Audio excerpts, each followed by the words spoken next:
Get the words there. Man,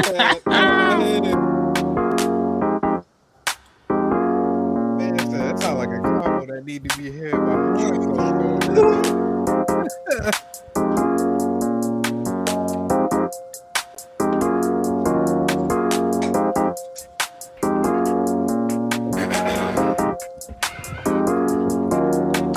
Every day I slept, I made sure that I found a way through a cloud of haze. Every day I wept, found how to live through all them cloudy days. You know the mind's a maze with all its mixtures. It's always hard to get the entire scope of the picture. 1080p, that's you other busters, yeah, obsolete. Can't fuck with me, excuse my French, but I'm not discreet. I wear my heart on my sleeve, but I've learned my lesson. I learned 1996 birth, one of the greatest weapons untold. I'm destined to reach heights thought I could never see, but foolish thoughts rampage my heart and let me not reach the peaks that's entrusted to me. My belief shattered off past actions. I grieve, but grievance never really mattered. It's how I choose to act differently in the coming battles to overcome my limitations and get out my shadow.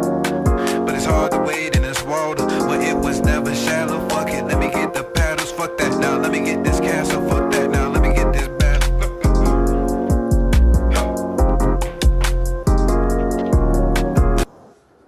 What it do, everybody? Squad NERO back up in this thing again with another episode for y'all. We got episode 96, aka season 3, episode 52, if you're counting from that angle. We are back again. Sorry about the hiatus from last week, but you know the Super Bowl was going on, a lot of things was in motion, and we just couldn't get to y'all. But we coming back with y'all to make up. We're coming back today to make up for the lost time that we had last week. First and foremost, how's everybody doing? Doing good, man. No complaints. Mm-hmm.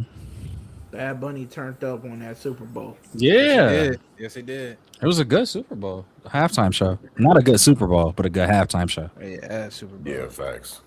Terrible game. All I gotta say is y'all better be glad I am censoring myself on the extra stuff I do want to say about the whole Super Bowl halftime show and the extra stuff that went on. And Boys was saying it beat me. I got an inquiry with T. You must be isolated like a mug. Nah, I got a lot. That nigga in the soundproof room. Yeah, for real. We do not tap into that kind of stuff. We only talk about pop culture content. We about to have some fun. There we go. He in the bunker right now. All right, though. Real quick before we get started for this joint, just some honorable mentions I had, and then if anybody else from the pod got any, then we could go over them. But Crimson Desert, they just dropped some new gameplay. If you've been tapped into that game, some more elements. It's almost like a Sims kind of level of creation that they got going on in Crimson Desert. You can farm all that jazz, so tap into that. New Absolute Superman and Absolute Green Lantern have been released as of last week. Absolute Catwoman and Absolute Green Arrow, are releasing in May 2026, allegedly. I believe that actually got verified from one of the authors being interviewed, I believe, for the Absolute Universe. I could be wrong, though. So we're just Wait, what happened? Allegedly. Supposedly, Absolute Catwoman and Absolute Green Arrow got the green light to be releasing in May 2026. I didn't even see that. Okay. Yo, so this ain't going nowhere. Yeah, it's a 6-issue. I mean, I kind of figured. Series set in comics scheduled to release. Because if we being a buck with you, even after the main story, yeah, send a link if you got one. But even after, while he looking that up, even after the main story possibly can conclude, they gonna figure out a way. I mean, we know Darkseid ain't going away forever. So do they just figure out a way to keep this world in play while he kind of processes the L? Because we know L got to come down the line somewhere. Yeah. I'm trying to see exactly where they're saying it at. I'm pretty sure it was an interview with one of the authors, though, saying that it was going to be like a limited series for both. I could be wrong, though. Was it Scott Snyder? Was that who it was with? I just checked his Twitter. I didn't see it. All right. Okay. They're saying that it's verified, but they ain't putting no goddamn links. So I don't know if it's real or not. Hopefully, because we love the absolute content that's been coming out. We'll figure it out and then come back. And then if it is true, then we'll come back and verify, go over our thoughts on that. A new Ultimate Endgame issue has released as well. If you've been tapped into that, that's basically like the absolute series for Marvel right now. Um, Another honorable mention: how fast that man Ian McKellen got up out that seat to play Magneto when he was asked to play it. On what show was that? Bruh, yes. I know. That man still spry for his age. I told you. Yeah, he got it.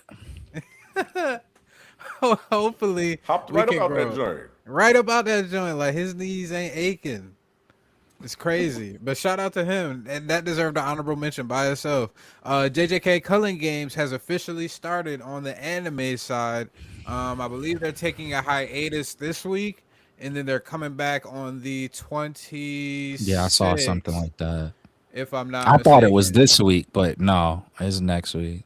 Yeah, I mean technically it did start this week because they Right, I mean they went this past in. week. Yeah, they Right. went in, but they're gonna do more. Higuruma, I believe, is getting introduced the next episode too, which is a fan favorite amongst a lot of JJK fans. So Yes, yeah. looking forward to that. There was also a new look at Sophie Turner, who is playing Lara Croft in the new Tomb Raider series. We don't necessarily. I mean, you can if you want. I got the link in there, but it's up to you. I thought she looked pretty decent. Sophie Turner, yeah, not too bad. Y'all can look it up. It's on everywhere. X primarily is where I seen it at, but she don't look too bad. She don't look too bad. I would have thought Tomb Raider would have little had. This might come across as crazy. I thought Tomb Raider was just gonna have a little bit of body, just like I would assume. I get what you mean. I A know. little bit of body too, but you know, beggars can't be choosers, and she still looks like she's good for the role. So Because Angelina Jolie was Tomb Raider too, right? Yes. But she ain't really got no body like that. Nah, but you know, it's Angelina Jolie. So you're right, because at the time that was considered a little body. Now you know, yeah, half Right. these women got asses as big as a coffee table. So I guess yeah. you know, Sophie Turner is a little slim on the backside, but It is. It is what it is. it's not about her figure. It is about her character as the character. nah, it's for sure about figure. Though, because, no, you know what? I'm gonna say something real quick because we say it might not be about figure. Chris Evans. Zac Hold on. Efron- In the words of Day Day, it ain't your beauty, it's your beauty. Oh hell! But we got these male action stars claiming they eat so much chicken breast they gotta blend it to get the protein in. Shorty could have did 1,000 squats a day if she's getting paid all this money to play Tomb Raider. That's all I'm gonna say. Well, in her defense, it may not be that she being asked to. Like they don't ask the people who play characters to do that anymore. Like the only one that I know for a fact is very consistent on that is Zack Snyder. He will literally put you through his own camp. He got a military guy. Yeah. Who, you know what I'm saying? Who is his trainers for his actors? Like he really cares about that. I would if I was a director. Excuse me, Sophie, can you get a little more ass, please? We got a squat instructor here. Don't cancel us, y'all. We're just joking. All right. Yeah, it's jokes for them, but me, sometimes it can be He's like, no, I'm serious. T is in a soundproof room. He about to be in rare form today, y'all. All right. We might need the out of town visits more, just so you could get yours, get everything off. Pause if needed. Trust me, everybody is in the same room as me, so no. All right. So let's start off the pod. Got a new trailer this week. Oddly enough, from a Sony based. Or is it Sony or is it It's Sony, right? Sony's at the helm of this. Yeah, Sony, I think. Spider Noir show coming out on Amazon. We got the trailer. If y'all want to pull that up, we're going to live react to that and then get y'all thoughts on this. Y'all might get a surprise. How you going to reaction. handle that? Not me. We got you already. Let me get it in full. Oh no, hold on. I gotta get it out of full screen first. All right, share screen. Make sure to click to share audio. Where you do that at? It's Also bottom, share like, tab audio. Yep. share, Yep. Did it do it? There we go. There we go.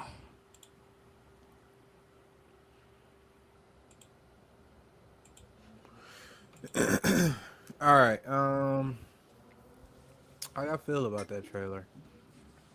I feel pretty decent. I liked it. I'm very interested.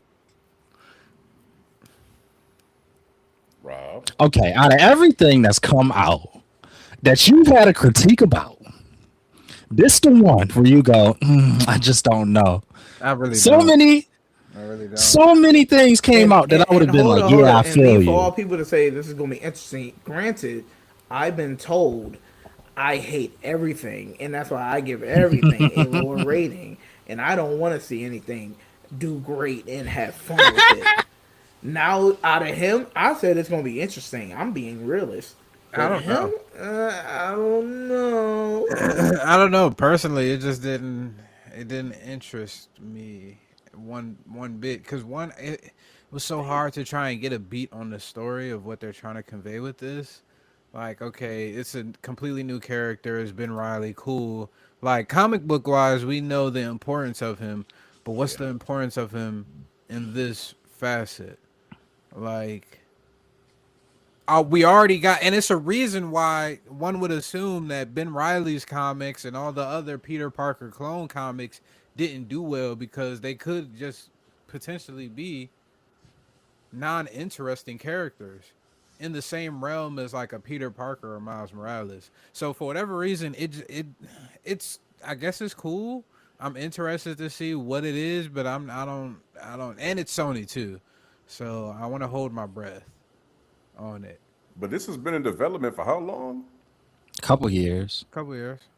For a minute though, right? Longer than like 2 years. It don't matter. What I've realized as of recently, it don't matter how long Sony works on some shit. If that shit is not Spider-Verse, that shit is liable to be ass. You gotta be caution. You gotta have some caution. That niggas could have worked 2 decades on the project, and it could still come out and be ass somehow, some way. So I don't care how long it took them, but I don't know. We'll see. Maybe that they probably just did the trailer how they did for a specific reason. Keep everything low key. There's gonna be a lot because then you got Spider-Man Brand New Day coming out around then too, if I'm not mistaken. Yeah. So, but I mean, they got Spider-Man though. Those other projects they had were Spider-Man's villains and Madam Web. So it was like how do you tell their story without Spider-Man? Yeah. So this one, I mean, it is gonna be different. They got a 60-year-old Nick Cage. Yeah. He wouldn't have been my first choice for this, but you should do all right.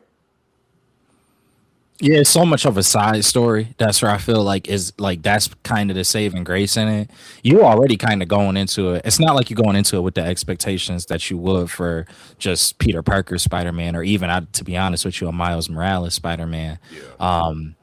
The whole Ben Reilly thing, it can pan out. I think what happened was there was a lot of draw from the Into the Spider-Verse or whatever one had all of the Spider-Man in it, and this is one of the characters that had a really big pull. The Hobie Spider-Punk, do not be shocked if you see something probably more so animated, but I do not be shocked if in like a year or two you hear about Sony doing a project with Amazon to kind of rival. Well, they're already working on something with Hobie because Daniel Kaluuya said he's trying to push that so that that can become a thing. That's what I'm scared of too. That's what I'm scared of too. Sony just be quick. Oh, fans love this. Let's double down on it. Maybe, and I do understand that. Animated, will you feel a little bit better about it, Sage? If they keep it animated and generally have around the same team that's works on the Spider-Verse, I have a lot more confidence in it. I think it'll probably end up being something like that. Like, you don't have an animated fit for TV series or show related to the Spider-Man entity that you have. So I think that may be a good way to do it. You got the live action with Spider Noir. You have the animated with Spider Punk. You covered two of the largest interested characters from the Into the Spider Verse franchise, outside of course Miles Morales and Spider Gwen. Yeah, they did such a bad job with the villains, right? Terrible. I want to give them a little bit of grace and understanding something that a lot of people understood and was saying and mentioning before, which was, why don't you just focus on the Spider-Man characters and try to tell stories with them? Because it's not, you can't really do anything cohesive with Peter Parker. I don't know whether that's necessarily because of the direction that Marvel is using the character or their own just ill judgment, but it's the reality of what we've gotten. So that whole experiment that we had with Craven and Madam Web and all of that, it looks like this may be the start of them putting that behind them and moving forward with a different strategy. So I want to give them a little bit of grace in that regard. What I'm curious is they're gonna be facing a gauntlet in regards to superhero shows. You got your friendly neighborhood Spider-Man coming out sometime this year. You have Invincible released in March, and then you have The Boys right after, or technically concurrent with Invincible, in May or April. I'm sorry, April. And they pushing towards the end of the year. April. The Boys is ending May 20th.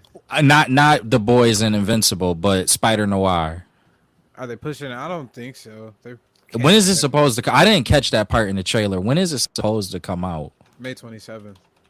So it would be after both The Boys and Invincible. Both The Boys and Invincible. Yeah, that's a little people, because the worry there, at least what I'm thinking is the worry there is what they did, what Amazon would have had is probably going to leave people with higher expectations going into Spider Noir. Then, so if it doesn't meet those expectations, to your point, it just doesn't help. Sometimes we see this in music all the time. And they are dropping all episodes. I'm sorry, real quick. They're dropping all 8 episodes May 27th. Well, my thing is this. Noir? Okay, so Noir drops May 27th, right? The Boys goes... Until When's May that, 20th. March? It ends May 20th. And then May 20th. And then we got Invincible before that. I'm okay with that lineup because it's like you get Heat, and then you get a test trial for the summer to see how this goes. Yeah. You don't want to put that in between because some people might be like, I'm not you got Heat, and then you got a test drive.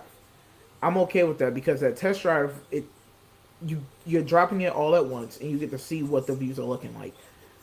That kind of, the way they're lining that up, it worked fine. Yeah, I don't think that there's necessarily any problem with it. But to you also, in this case, you likely have a lot more patience than I think a lot of other fans could potentially have. And that's kind of bro, a lot of people just really negative when it comes to things, and they kind of spoiled. If I got this level of quality, then I want this level of quality on the next project type of gig. I don't necessarily have that expectation, but I know that there's a lot of people that do, or you should. Humans gonna compare. They're gonna compare, and then if we know how Invincible and the Boys is ending this year, on top of that too, Invincible is going through some crazy stuff. I don't know what they're gonna. Conquest coming back and Thrag being introduced. And then you got the Boys ending. That's going to be some heavy hitters to try and compare. And people is going, recency bias, people going to be comparing them. It could come out great. Yeah, they're going to compare, but my thing is, I feel a little bit more confident with Spider Noir in this case because it's a test drive. It's not like they're dropping it in between two heavy hitters. Yeah, that people I get what you're saying. I think you just have more patience than I think the fact that you could say that sentence is more than a lot of people can say and say, okay, yeah, and I'm gonna be okay with that. People just like that for some reason right now. They'll be like, well, I don't expect this to be that, or I wanted this to be on the same level as what the previous thing was, and it's like it's not. That's you're not necessarily gonna always get that, and it's multiple studios is working on this. But see, like even me having that much process of it is something that I'm not sure is the case with a lot of. I want to necessarily say the majority because that's a very complicated thing to determine, but there is a basis out there that does kind of have that judgment. But I think that what you said, T, is very rational. And I'm not trying to diss people, but I kind of am with this point. I don't know how much the rationality occurs with everyone. Yeah, because it's like if depending on if they would have dropped Spider Noir first, then Invincible, then the Boys, then I would have an issue with that because like you're testing us and it's gonna make us not want to watch those shows because I'm just gonna wait until they're done, then binge them later on in the year, which will not help with the Nielsen views of the series that's happening. So get your numbers up and then here throw a test in there, boom. I think this would have been a great time to release. Like right now, like if they released all those episodes this week, I think this would be a great time. You don't got anything going on. You don't have too many big name animes going on outside of like the JJK, maybe a Sentence to Be a Hero, depending on the audience or anything like that. It's been a while since we had any comic book related stuff, if I'm not mistaken, right? Have we had any comic book related? No, but I can make the same argument for the time. Oh, Wonder Man. Wonder Man. That was. I can make the same argument though for the time that it actually is coming out. Because it's like outside of Wonder Man, which would at that point been like what 5-6 months or 4-5 months apart from it. It's kind of like on a hill as far as I can. Well, no, is Supergirl coming out at that time in May? Supergirl is coming out around that time too. Supergirl and Spider-Man both summer movies. Yeah, Supergirl kind of took the shine out of May. I feel like Rob is right though. If they release it at this time, they released all Wonder Man episodes, cool. Then it was like, okay, that was an unexpected surprise. And then if you get another one, yeah, another. I mean, shit, it ain't like football going on. I like get nobody it. worry about nothing else. It was NBA All-Star Week. Bam. Yeah, that's over. Yeah, and plus it's still cold too. People still more inclined to be in the house in comparison to being outside during summertime. So. I mean, any time is really good to release it though. If you like T said, if you wait until after the heat from the Boys and Invincible, and you drop this and it's heat, it's like cool. You dropped it at the right time, but I mean, I don't think it depends on the quality. If you slip it up, niggas will nitpick that shit to fucking. Yeah, that's my only. I agree with Sage in that sense. Like that's my only worry is that now again. I think that the rationale you have, T, and the expectation level that you have at this current point is a very fair one. I just don't think that there's going to be as many people who have that ability. And to Sage's point, it's going to be compared and it's going to be judged based off the most recent thing that came out as well. It's not necessarily fair. It's not fair to them. It's far from fair to them, but that's just how society operates. You know, you got good. Yeah, it's one of the things that I hate because they kind of suck the joy out of just experiencing something new, pause if needed, but experiencing something new and then seeing maybe where hiccups exist, but also where opportunity may also exist. We don't really get that anymore. Like, that's why so much stuff just get canceled so fast, because if it doesn't get the reception that the studio was anticipating and with the vitriol that we bring to it, it doesn't help things. It just does not. I don't know. It's not. But it is, to your point, Sage, sadly, it's just the reality of the world we live in currently. I also forgot to ask, did anybody have any honorable mentions? Nah. No? Like, I do want to talk about anime. That's the only thing that I will say is at some point I do want to review at least this season, because it has been some good anime in this season. It has. So we should. It's been a while since we had like one of them. Is Hell's Paradise going on right now? Yeah, it is. Hell's Paradise. You got Fire Force. You got JJK. Fate Stay. Sentence to Be a Hero. Yep. Fate Stay is listen. Yeah, It's got some Fate of the Stay is best. crazy. Yeah, it's got some really good animation to it. It's kind of in the realm of one of the animes we talk about. Is that a new Just joint? saying. My thing No, is with just Fate a Stay, series that's there's been so coming many out. daggone different versions of it that I know. it kind of like, I'll wait till it finishes up and I'll watch all in one shot. It's fine. I get that.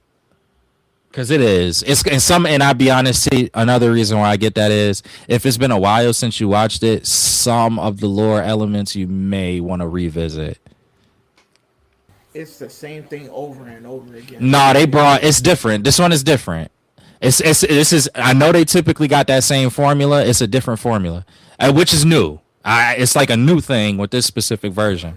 I'll be the judge of that when I get a chance to watch it. You'll see what I mean. You'll see what I mean. It's some. They did some things. It's they kind of advertise it as being different, like early on. Like you learn really early on. It's like it's not your typical. What do they call them? It's not a tournament, but it is a tournament. Holy Grail War. Sorry, there it is. It's not your average Holy Grail War at all. So, but you'll find out. Yeah, I'll find out. He don't believe me. He like, bro, I've seen this too. To his defense, though, he not lying. I've It's watched like 4 or 5 different iterations, and it's all read the the manga. exact same thing. It's the same I know. thing. Saber's my favorite character. I know, There's bro. only so much Saber I can watch. They did it. It's a little different, interestingly different. But it's I've watched them too, and I'm I telling got you, one it's question: Is Saber back in it? Which one are you talking about? The Joan of Arc? Yes. No. Yes. No. Okay, maybe I'll give it a watch because she's been in every last one of them. Can I tell you? Can I tell you this? Sure. Dang, no, I don't want to spoil it. Let me see. Hold on. How do I do this say without it. spoiling it? Go ahead and say it. There are.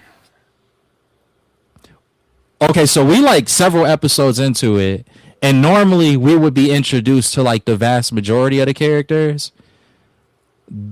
Like we probably met about half of them based off the setup that they have. And I'll tell you this, they've introduced every single one of the like levels, like Saber, Berserker. They've introduced all of them, and we still haven't met. We've only met like half of them this far in. And they just remember what I said. They introduced all of them. Just keep that part in the back of your head. I'll watch it. All right. Chance. I got you. Okay. I'll give you my honest review. The first one I watched was fire, but then It's a lot of repetition. It's like Yes. JoJo. I get it. It's Yes. like JoJo. Yes. It's just a lot of repetition. No. I love JoJo. I love But- JoJo, but every episode makes me JoJo's very a lot of uncomfortable because it's always repetition. something different. It's always something different. It is, but like we still had like 3-4 DO seasons where it was like I like it. I enjoy it. I enjoy JoJo a lot, but you got to admit there was a lot of repetitive during the Very DO repetitive. phase. Yeah, that's all I'm saying. I know what you mean because Fate is like that. Mm-hmm. Oh my god! All right, we going to end up look Sage. We will end up going on an anime tangent. Let me just let you keep going. I'm sorry. No, you good. Also, just to bring up honorable mention for the manga too, JJK Modulo. Good Lord, have mercy. Oh my god, yo, They've been cooking. Did you all the way caught up? I am like Dude. chapters behind. And that's heat. Them when you read them 2 chapters, just straight heat. Oh my! We will get a modulo. You caught up, Sage? Yeah, we will Bruh. get a modulo. At this point in time, we might as well just wait until the series ends. Supposedly, it got like 3 issues left. I think. Yeah. Oh Next my 3 gosh, issues are really? all color pages, if I'm not mistaken, too. So, And they must be cooking. It must be long chapters because it don't feel like 3 chapters left. right? Yeah. So hopefully, we might as well just wait until the end. Yeah, that's fine. If it comes out with this next Bro. chapter, because this next chapter, yet to release yet, is gonna do a lot of heavy lifting. Yeah, it has to. Of where it goes in the future of JJK, so far. So if it's something that's super like duper important, me and me, Croco, and Nino will probably come together and be like, we got to figure out a way to get a video out for this. But if you haven't tapped in yet, tap into it, please, please, yo, please, yo, please. that expansion. Ooh. Yo, Rob really spoiled it in the group chat. I'm like, okay, bro. I did. Yeah, remember you put the well for me because I ain't caught up. The picture of it. Oh, my bad. Didn't even think about it, but bro, listen. It was beautiful art, dog. I was looking at it like, God damn, it look good, bro. Like, well, there goes my excitement. You still You know what I like is that it took like thinking about the first fight, right? I'm like, bro, he really came a long way, bruh. Even he said it. The same thing he was saying in the chapter was my same thoughts, bro. That boy is a demon, Bro. If you have he literally stronger than everyone that I've seen. The strongest at this point now. We ain't gonna spoil who, but yeah, we won't go no further than that. If you tapped into JJK, you already know who it was. They was foreshadowing this back in JJK, so you already know what it was. All right, so let's get on what we got. Wait, anybody got any shout outs for any manga? I know Kagurabachi still going out, Dan still going out. It was on break this week, right? Kagurabachi. Yeah. I had to tell you, wait. I haven't even caught up to Kagurabachi. Hold up, though. That might have been. Oh, listen. It's going crazy. How far? Where did you stop? When they were, I can't remember when he met his other homie that joined the group, and his father was an evil villain, and they had to stop him. I'm literally right after that. Bro, listen to me. Start reading this again. You keep hearing good things, man. Bro, start. If that's where you stopped at, yeah. I didn't think that they was gonna put it like this. You gonna get like I guess what is a filler, but it's not really like a filler. Then we just off for the races. Like I did not think the series was gonna move this fast. Okay. And it's like you interested, like because it's bruh. Like close to the end fast. If like here's what's dope about it. The what you expected to more or less be the ending of it, which still could be the ending of it. And we've seen other manga and anime like this. But what could seem like the ending of it, or what you would have expected, is happening. But at the same time, it's not the ending. It's almost like Naruto during the war. Okay, I got you. Where it was kind of like a mystery villain that came out, or something like that, or some type take away. But here's the cool part: take away the mystery. Oh, yeah, bro. Start reading it again. Okay. Start reading it again, bro. All right. So we gotta tap into that. I know Chainsaw Man still dropping. I haven't tapped into that manga in quite some time. I haven't. Have y'all read? Did y'all watch the Reza arc? No. Yes, I did. Bruh. I'm gonna say this real quick. The first 40 minutes was very slow. But then once Reza showed up, it was crazy. I can say this. I'm gonna say this one line, not one line, but one situation. Soon as she bit this dude, that's when everything just went whoof, and I was here for it. I was here. Was that at the little base part? That was right before he went to the base, and she was hunting him down. Right before it was that terrifying. point, that base scene was terrifying, bro. So it was like I'm watching and I'm like, and I'm not gonna lie, I dozed off on the first 40 minutes. Like maybe the first while during the 40 minutes, maybe like 15 minutes before it happened. My eyes opened up on that specific part. She bit this man, and he just like drowning in blood for a second. Yes. And that's when I was like, yeah. That was where I know exactly what you're talking about. That was we got hands. That part was like was legit terrifying. Yeah. Come on, Digi. We got hands. Yeah, bro. And then the end with the alley. I ain't gonna lie, I teared up. I wasn't ready for that. Bruh. It was good. I wanted to read it after that. He just wanted to talk to her. One more time. I haven't read Chainsaw Man, but I'm not gonna lie to you. That made me want to start reading it. I still kind of been because I've heard things about the readings. Have you heard about the manga? Yeah. Yeah. So that's why I was kind of like, but the movie really made it hard. He just wanted to have one more conversation with Shorty. I know. It was good. The writing was good. I ain't gonna lie. Like my whole thing was, I didn't like her during those during those last like 35 minutes of the anime of the movie. But then when it got to the last 5 minutes, I'm like, oh, but yeah. I wanted one more combo with her. You feel like meet me here at the spot. Meet me here. Yeah. That's why I said outside the spot. I'm like, come on, side. Then she just want to have one more conversation, even though him and Maki is supposed to be in game, which probably ain't gonna happen. She probably gonna try to attempt this, man. I'm gonna give him my thought. Maki's gonna try to kill him. Denji's gonna get tight because he thought that he had some eternal love for Maki. Have read that part. This is my prediction for the pure ending of Chainsaw Man, and he's gonna end up bodying her. It's gonna be a big giant fight, and Power and Homeboy, like everybody's gonna be on Denji's side some way, and it's gonna be the power of friendship. You didn't read it? No. Yo, not gonna lie to you. Some elements is my prediction like somewhat there? Yeah, dude. But I tell you this much: the prediction that relates in some parts, not all, of what you. That's where I stopped reading. It's so much more afterwards. Like not even holding you. If you went and started reading where the movie left off, you wouldn't be scratching the surface. Seriously. I know it's like 200 chapters. Yeah, and that like, bro. And for me to be ignorant of the series, and I only read like up until the part that kind of related to the comment that you just said, dude, like it's crazy to think how much more happened. That's why it's like it's weird to me how the manga is so the way that it is, because they've already started doing an anime for this, and it's really confusing to me how that's going all. I don't know, bro. It's weird.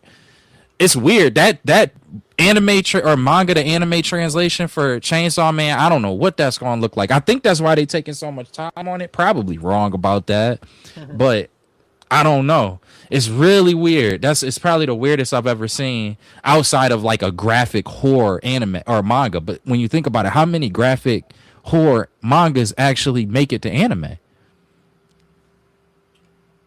I can only think of like one. Another. No, it's like, okay, so I tell you this. Another, Gantz. The first two that come to mind. I'm sure that's not the only two, but like.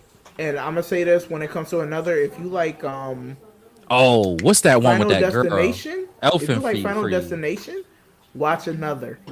Another is great. Final Destination mixed with middle school. But yeah, it's crazy. It is. It's crazy. Happens. It starts off. I might rewatch that. First 2 episodes, it's 12 episodes straight through.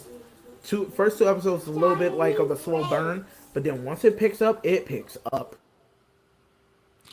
Would you put Elfin Feed in that category? I think that would. Yes and no. Yes and no. I can see that answer. Elfin Light or ends off like very cutesy, whoopsie. Yeah. This one, and I don't even think Elfin Light really ended. It didn't seem like it ended. I think it probably got stopped, sort of like Dead Man Wonderland in a sense. I gotta read it. It had that energy. I know what you mean. But yeah, Chainsaw Man, I don't know how that's gonna be. I just don't know. From what I've been, because I haven't read it, but from what I've kind of seen leak on Twitter and from what I've been told, it's gonna be a weird one. I had a question for y'all, anime related. This is the last one I have. Are y'all still reading? Because I never did. I don't think D ever did. Are y'all reading Dan still? Yeah. How is that going? Good. We're getting some much needed. Is the word exposition? I don't think so. Much needed information in regards to the greater Dan storyline and like the main big bad, I guess you'd say. I'm thinking this might be the main big bad out of the entire series. Ooh. I could be wrong, but we're getting fairly close to that eventual. So right now it's just building up to that eventual fight. Okay. How long do you think before we get to that, like, where we get introduced to this character who you're describe it? haven't. We technically already been introduced to him. Okay. He's technically been in the fray and everything like that. Um, I haven't read the most recent chapter, but I don't think it's too far from now. Like things are ramping Oh, up. What If you was he don't, introducing during the anime at any time? yeah, that's what I. Yeah. Well, yeah. I'm thinking. I don't think so. Not yet. How Not yet. long do you think before we start getting kind of the rumblings of that in the See him? anime? I gotta figure out. Hold on, let me look up these arcs real quick. Also, another one, Gachi Yakuda. If you haven't been tapped into that manga, tap into that one. That's been going. I That's been going haven't, but I have great. anime. That's been going So good too. now I want to see. Now I was thinking about it. I was like, because sometimes I like to just wait for the anime. Sometimes I just do. Like that's why I haven't read Dan to Dan because I really enjoy the anime. And Gachi Yakuda is like that, where I really enjoy the anime. So I'm like, I don't know, but I was the way that this season of Gachi Yakuda ended. It's like it's too interesting for me not to. That's how I'm feeling about it. I need to do. I don't know. Oh, I already did. I did a review. Check it out on our page. But Undead Unluck. That kind of made me feel that way too. Where it's like it's just mysterious enough where it's making me kind of want to go read the manga of it. But I don't know.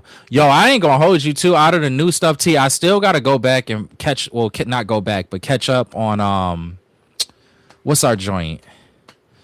Marshall King. Cowboy. Yeah, Marshall King. I still got to go catch up on that. They had like a nice break, and that's where I kind of fell off from it. Was after that. But I've been reading a lot of newer things that won't be getting an anime anytime soon. But if they do get an anime, it's gonna be pretty. We gonna get some pretty good anime seasons in the future. I'm thinking. I think to answer your question for when we'll actually be introduced to this person in the anime for Dan, it might be the end of the next season. I know that they did a little bit of the kaiju arc since they started it to end this recent season, and then we got the introduction of I can't remember her name right now. But after that, they have the space globalist. Yeah, I can't remember the shawty's name in there. Who's piloting it? But that was like right at the end. But then you have the space globalist arc after that, which is a big damn battle with some aliens, and then that's when you actually get introduced to that character. You don't think he looks a little crazy, but you don't think anything of it until later on. Yeah. All right. Hey, what do we want to do? Do we want to go over the Alex Perez Q&A? We could go over a couple of things that he said, I guess. Yeah, anything that stood out? We already did. Look at Sophie Turner. All right. Oh, real quick too. Looks like Marvel might be interested in is allegedly close to greenlighting a season 2 of Wonder Man. So, good job on DDC again. Shout out to them for that. It was really good. I'm really curious what a season 2 would look like. Right. Season 1 was kind of this whole acting thing, right? But he just broke somebody out of a maximum security prison, quote unquote. It wasn't really maximally secure, but alleged let me do Alex Perez thing first, and then we'll talk about it. Because I was hearing some rumblings, just so I don't forget and just so I don't get it lost in the ethos of going over all of this shit.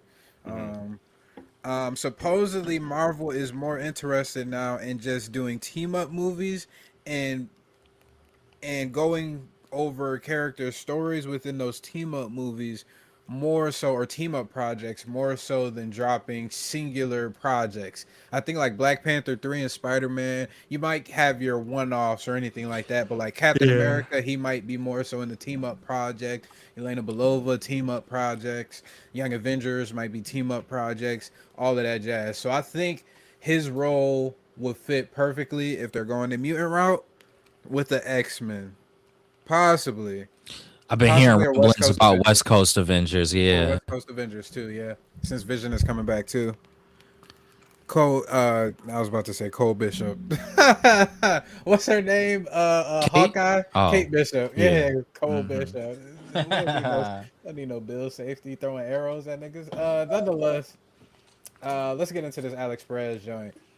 All right, so real quick, supposedly, Peggy, which I think Alex Perez talked about before, Peggy is a follower of Doom more than a witch of Doom, but not because she's evil or anything of the sort. She just thinks that what Doom is doing will help her and her son to fix the current status of the multiverse, which is partially the fault of Steve Rogers. Which I'm like, damn, is this is making me think back to Endgame when Steve came back and Sam was like, "Hey, you want to tell me about her?" And he was like, "No, I don't think I will." Is it because there was some drama between them? It's kind of got me interested. But Peggy side, bro. Who gives a fuck about Peggy siding with Doctor Doom? I think because of her Is it proximity, Captain yeah, her Marvel? proximity. No, Peggy Carter, Captain Steve Rogers' wife. Yeah, but what I'm saying is in an alternate universe, isn't she No, Captain it's America? Is it that she version? Captain like Britain or something like that. Yeah, Captain Britain. Captain Oh Carter, yeah, Captain Carter, yeah. Captain damn. Carter. Is it Captain But Carter that sides with? no, She it's isn't she supposed to be playing two characters though? it could be a Captain Carter, but it seems like it's leaning towards the Peggy Carter that Steve went back to Why? Yeah, then and I'm had a with dude. relationship with. What Because what? I think it's the proximity between her and Steve. Like we know Steve is going to feel some type of way, and I don't know. I think it just helps. It helps bring back Steve in a meaningful manner. Like, oh, you did all of this shit. Now your wife is on your ass about it too. Like, you need to fix this shit. And on top, her son too, which I don't know what her son. I'm not too familiar with their son and his powers in the comics, if they even had children or not. I'm pretty sure they did. But I think that's more so it. I don't think she's gonna be like a big character, but I think it's gonna help to convey that Doom is a lot more comes from a lot more understanding side for the heroes. So it makes sense why heroes are choosing his side over other people's side throughout the movie. That's what I truly think her mission is, at least for the audience. It's not going to be nothing big, I don't believe, but it will be to help convey, hey, heroes also agree with Doom. Like, give off this facade. He's heroic and all of that jazz. That's what I think. Damn. Oh, hi, Alex and Lizzie. Always a delight to get a chance to ask you questions. What is the main connection thread between Agatha all along, WandaVision, and Doomsday that you have been hinting at for the last few days? Alex, it mainly has to do with the concepts of magic that are explored in those shows. As much as this film is heavily based on the multiverse, time and science, a good portion of it really goes into exploring the supernatural, the Darkhold, the runes, the way Agatha absorbs magic. It's all relevant to something Doom does in Avengers Doomsday. All I can tell you is beware the man who carries the word of God. Now this one really stuck out to me because I didn't even know they had something in the Marvel comics that actually is the word of God. And it's like a spell book that trumps all other spell books. Type of What thing. is that? This must be Even the dark completely code. new. The word of God, let me check real quick. Bro, Anybody know what? this? D, you Yeah, ever heard about this in the comic books? what the This fuck was is Rob talking about? this was first Black for introduced in hips. Doctor Strange and the Sorcerer Supreme #4, January 2017. It was released. The Word of God is a years old book and collection of powerful magic that allows individuals to create, destroy, or manipulate reality. Several magicians from across time and the galaxy were drawn to its power to protect the book and reality. Merlin imprisoned those who sought out the Word of God. And So Alex that's the Perez just history. dropped the word. That sounds like it's a crazy spoiler. That shit sounds crazy. Yeah, you thought the Darkhold was crazy. The Word of God sounds even crazier. The only word of God I read is every day in the New King James Version. Hallelujah. Right, All right. All right. I am so lost by this. I'm gonna have to read up on that Yeah, I'll have because to. We'll this have is to one of tap those into moments it. where I have no background or knowledge about this. Supposedly, it was first introduced in January 2017 in that Doctor Strange and the Sorcerer Supreme, and allegedly, what is that? 5 issues later, it was destroyed. I think that's what it looks like. I'm looking at the Marvel fandom wiki, so I could be wrong. I'm not too familiar with it, but once he heard that, I had to do some research to see if there was any inception or creation of the Word of God in Marvel Comics. So supposedly it is, and supposedly it's a powerful ass book. So, but we gonna see. Once I think I'm gonna try and read that series and see if I can learn more about it. Um, is there any truth to RDJ's Doom was Iron Man originally, but was tortured by Kang and ended up believing he was Doom? There is no truth to that theory. In the same way that Chris Evans can play two different characters in the MCU with the same face, so can Robert Downey Jr. play Victor Von Doom. And just like how now we have a main Johnny Storm with Joseph Quinn, I'm hearing we'll eventually have another Victor Von Doom. So I know this was a main contention point with the pod a couple pods ago, where people was like, no, we don't want RDJ to stay as Victor Von Doom, which is, I understand that sentiment. It seems like Robert Downey Jr. is only playing a temporary Von Doom, and we will eventually get the real main Victor Von Doom later on down the line. But really though, why didn't you just have him play Superior Iron Man? Because I get what they're saying. It's possible you can have people. That's for Tom Cruise. They're still gonna bring him for that. He didn't want to play Iron Man no more. I get He can play Yeah. Doctor Doom, but it's like we already know it's gonna have some type of Reset. He didn't want to tarnish his a legacy. reset. But I'm saying Robert Downey Jr. looking like Victor Von Doom is gonna play a crucial part in this story. That's the whole thing. Like it's gonna play a part in this story, rather they say it or not. It's like, okay, but there was tons of actors you could have got to do that in this multiverse. In this multiverse storyline, you're gonna get Robert Downey Jr.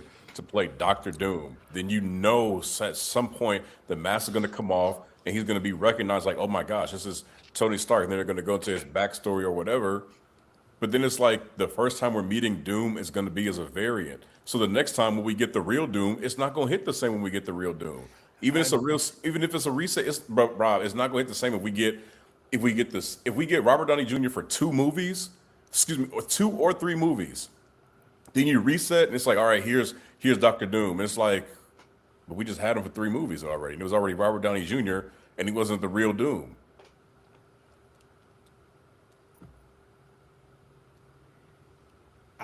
I don't know. Me personally, I think it could still work. Like, especially if they go more so into detail with his backstory with the new Doom, and then they bring in the Mephistos and everything like that. Because Doom kind of like, I'm pretty sure he's had instances of working with Avengers. Like, I'm pretty sure there was a story where he worked with Iron Man to defeat Mephisto, but at the same time, he was still like doing his own thing. He doesn't necessarily have to be like as big of a villain, but I think he'll still be able to command, especially depending on the actor that they get. I think it will still go somewhat well, I guess. I tell you what this tells me at least is, if that is the route they're gonna go, they're going to have to close. And that's where I kind of lean more so into the point that D is making, and where this becomes a little bit more difficult than they making it sound. Is in order for that to work successfully, you would need to close out this whole entire realm and world that we are in currently in the MCU, and that's not going to be the case. They kind of setting up this universe to be a bit confusing, because, and I'm not saying that they can't solve it, or that I don't think that they're, that won't necessarily be the case, but If you got, like, as an example, Simon Williams coming into this new X-Men saga, which means he survived all of the events that happened previously, or you have even Daredevil, Spider-Man. We know we not done with movies with solo movies with. You bringing these characters in who we know survived whatever happens, and they familiar faces who you can link to everything that would have happened before Doom, Robert Downey Jr.'s Doom. And then you bring in, it could be a couple years or whatever the case is, but then you bring in this new Doom and say, oh, well, Doom is one of the characters that didn't survive, which will be justifiable if he was the cause or source of everything. I see where the narrative can go from that. But to D's point, it's like, you bring this character in on lesser terms, they're gonna have a lesser impact. Why couldn't you just go with that from the start? Then that character, we know what that character is fully capable of. I mean, I don't want to think that there's less of the character. That's what I'm saying. I'm like, if this Doom is creating Battle World, and then it all ends up being, you know what, we all need one, just one universe, and this Doom doesn't make it. So where does the real Doom come from? Well, he could be manifested in everything after it resets. I think that's what the movies are gonna, Secret Wars specifically. Yeah, we'll talk about. So, yeah, like I ultimately, it seems like it's going towards like a reset, like it's legit a reset. And some characters, like, we'll get introduced to a new Iron Man probably sometime down the line, because even though that Robert Downey Jr.'s Iron Man did exist before the reset is some people didn't make it over. Well, RDJ's Iron Man in this case didn't make it over because of Endgame, but characters in this battle, after this Battle World thing is over, are not gonna make it. There's people who are just not gonna make it to the new set reality. And some people are, but again, to D's point, we know this dude did more than Thanos did at this point with the Infinity Gauntlet, and to be reduced to just a guy running around and is not of the same caliber as the Doom that we previously saw, it just don't feel right. Like, especially knowing the capabilities of Dr. Doom, it kind of rubs me wrong. All right, I understand you can't run it back with the new Doom. I understand you can't do that, but dang, that's like, I mean, we talk about Dr. Doom here. I kind of like the idea of the threat that you present with him with RDJ, but to put him at a lesser threat, I almost rather them wait and bring him in as a villain in a later arc, just something to show, okay, this Doom also has that spark in him, and we can expect more from him. That's why I said, once we get this is what I was saying in previous podcasts. Once we get the RDJ Dr. Doom, you really can't bring him back for a while. It's just not. It's not going to work right. Like Thanos, it's like kind of a similar thing with Thanos, but not nearly to the same extent as it is with what's likely going to be the case with RDJ's Doom. Is like, you can't, like, unless you figure out a way to one up it, which now we kind of approaching a point with this reset getting Thanos back, the storyline kind of fits with it, and just the pacing of everything kind of fits with it. So if we got another Thanos story, you could still kind of have Thanos in that glory. Technically, it's really King Thanos is coming back in Secret Wars. Sure, and he'll be in a lesser role too. It'll definitely be in a lesser role, but it's like we've seen him for 2 movies, like, and having King Thanos, it's like, okay, so what is he gonna be doing if you already announced a reset? And then my thing is, like Rob said, Doom has worked with the heroes in some capacity in the comics. Yes, he's worked with Hulk, separating Hulk and Banner. He's worked with Iron Man. He's worked with Magneto, but he uses them for his own ill-gotten gains. But it's like, if you like when he worked with Magneto for one time, Doom worked with Magneto in order to get immortality, just so he could make one wish. And it was in the comic, but it was like he used Magneto and then turned the Sentinels back on Magneto, and Magneto had to flee. But then it's like, that doesn't hold the same weight as Doom creating Battle World and resetting the timeline. So it's like, if you it's our first introduction of him, right? Yeah. So if you bring in a Doom after this is like bringing in a new Hulk after a World War Hulk movie and be like, oh, this is gonna be the new Hulk, and then he don't get half as angry or something like that. Maybe that's not a good analogy. But it's like, But I follow you. I Yeah. think they're trying to curtail a lot of the reaction after Endgame came out because people, like I was saying earlier, people are going to compare to the most recent, especially the biggest project that you have recently released. There was no way Marvel would have been able to release even Spider-Man, even Black Panther 2. There was no movie that was going to come to the same gravitas as Infinity War and Endgame. It was just no way. But fans still wanted that to happen, even though that's just not possible unless they're dropping Avengers movies every single year, which is the reason why I think they're going to be going more so in the team movies, like was being speculated, so that Yeah, it's because they want. easier. So Doom can be like the world threat while you have an Annihilus being a universal threat. You have the Celestials being a universal threat. Like we know Doom is a pretty powerful being, but he's also not the main villain all the time per se. You feel me? He can Yeah. still come up So with when he's the machinations. next Like time he that doesn't. he is like a big villain though, which the only thing that we have off of him beforehand, at least, even though it's a different Doom in this case, the only thing that we have given from what we've seen, I'm talking general audiences, I'm not talking about comic book readers, is a multiversal level threat. Mm-hmm. So Yeah. So now if you have him, you can go D.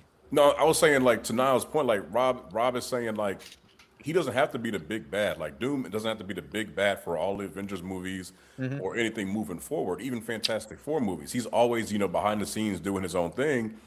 But it's like to Niall's point, you introduce this Doom being a multiversal threat, and then the next time we see him is just like, okay, he's in Latveria, or he's doing something with Mephisto, or he's doing something in Wakanda, or he's doing something where it's catching people's attention.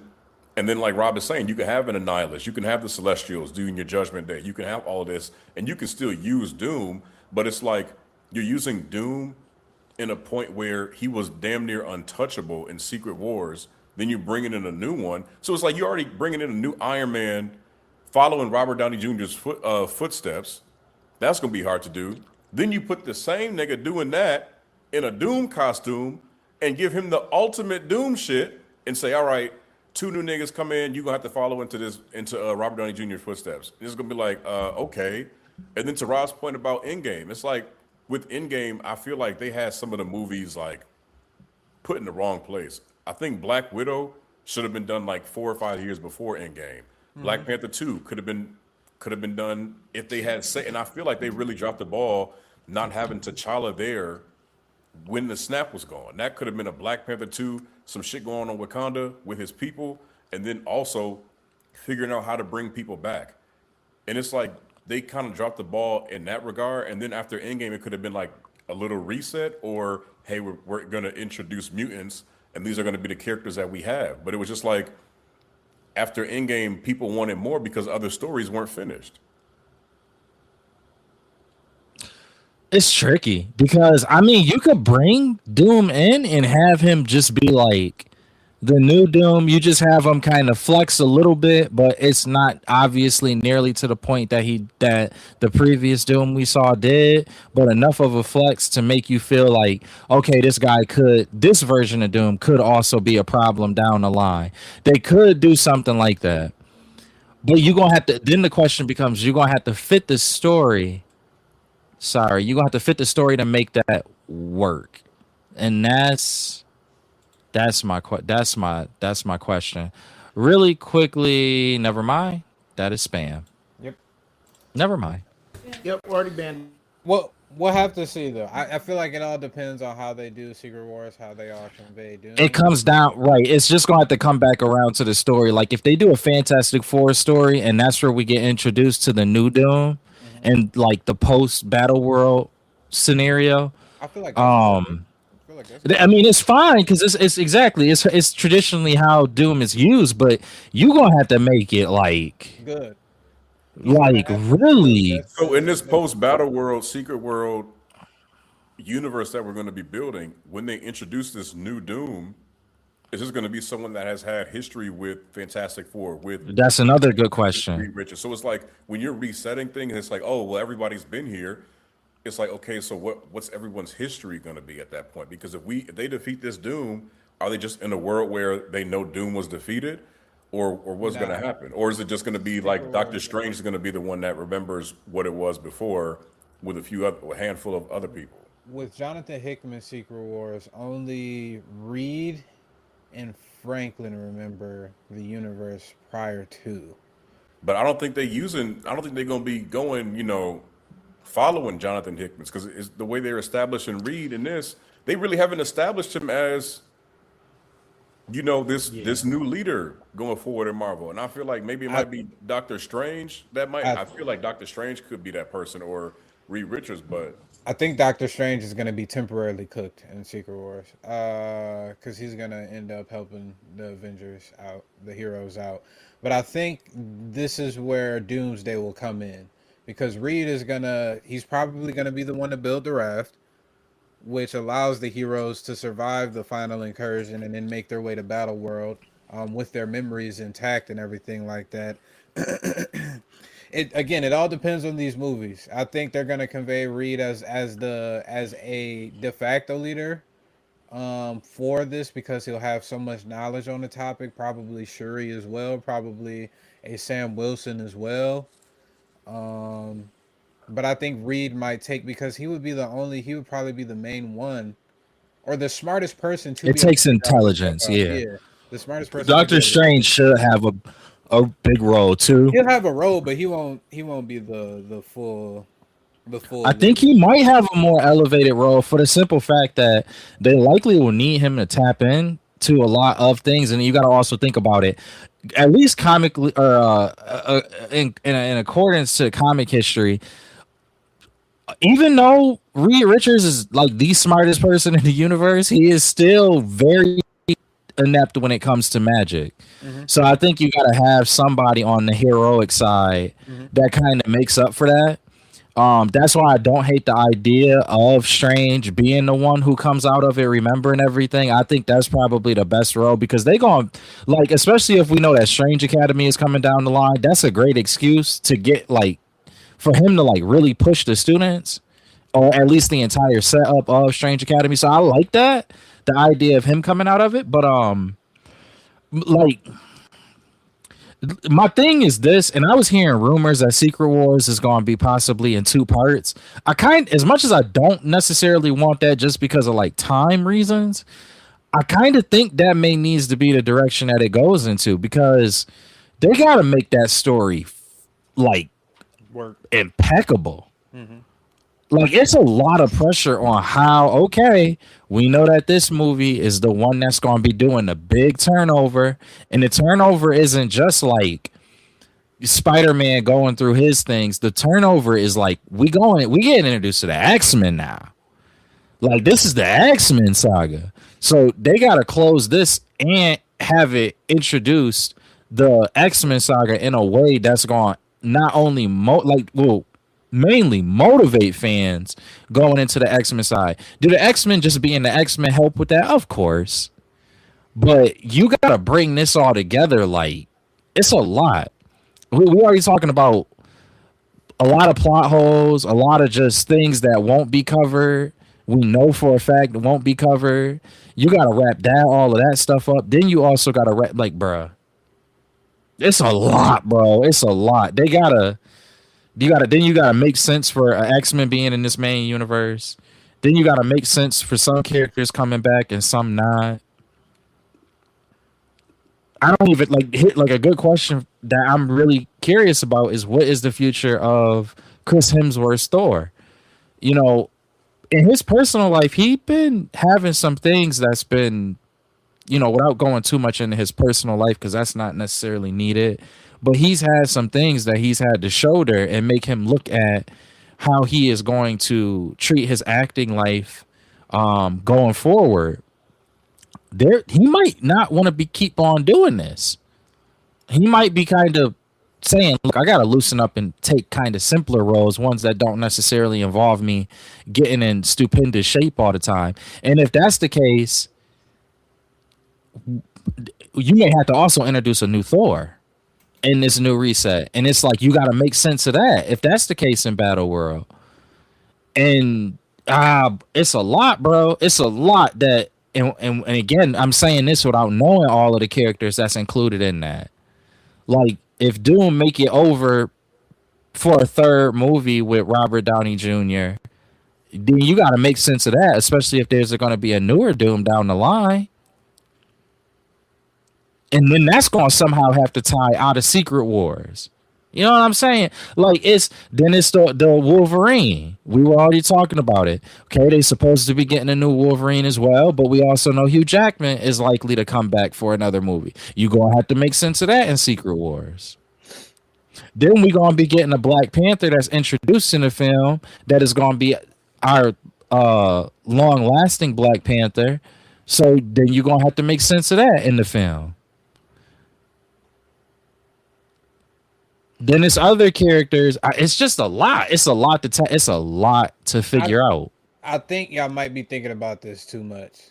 Listen, we're starting this new universe. This Black Panther is coming from a different universe. It's coming here now.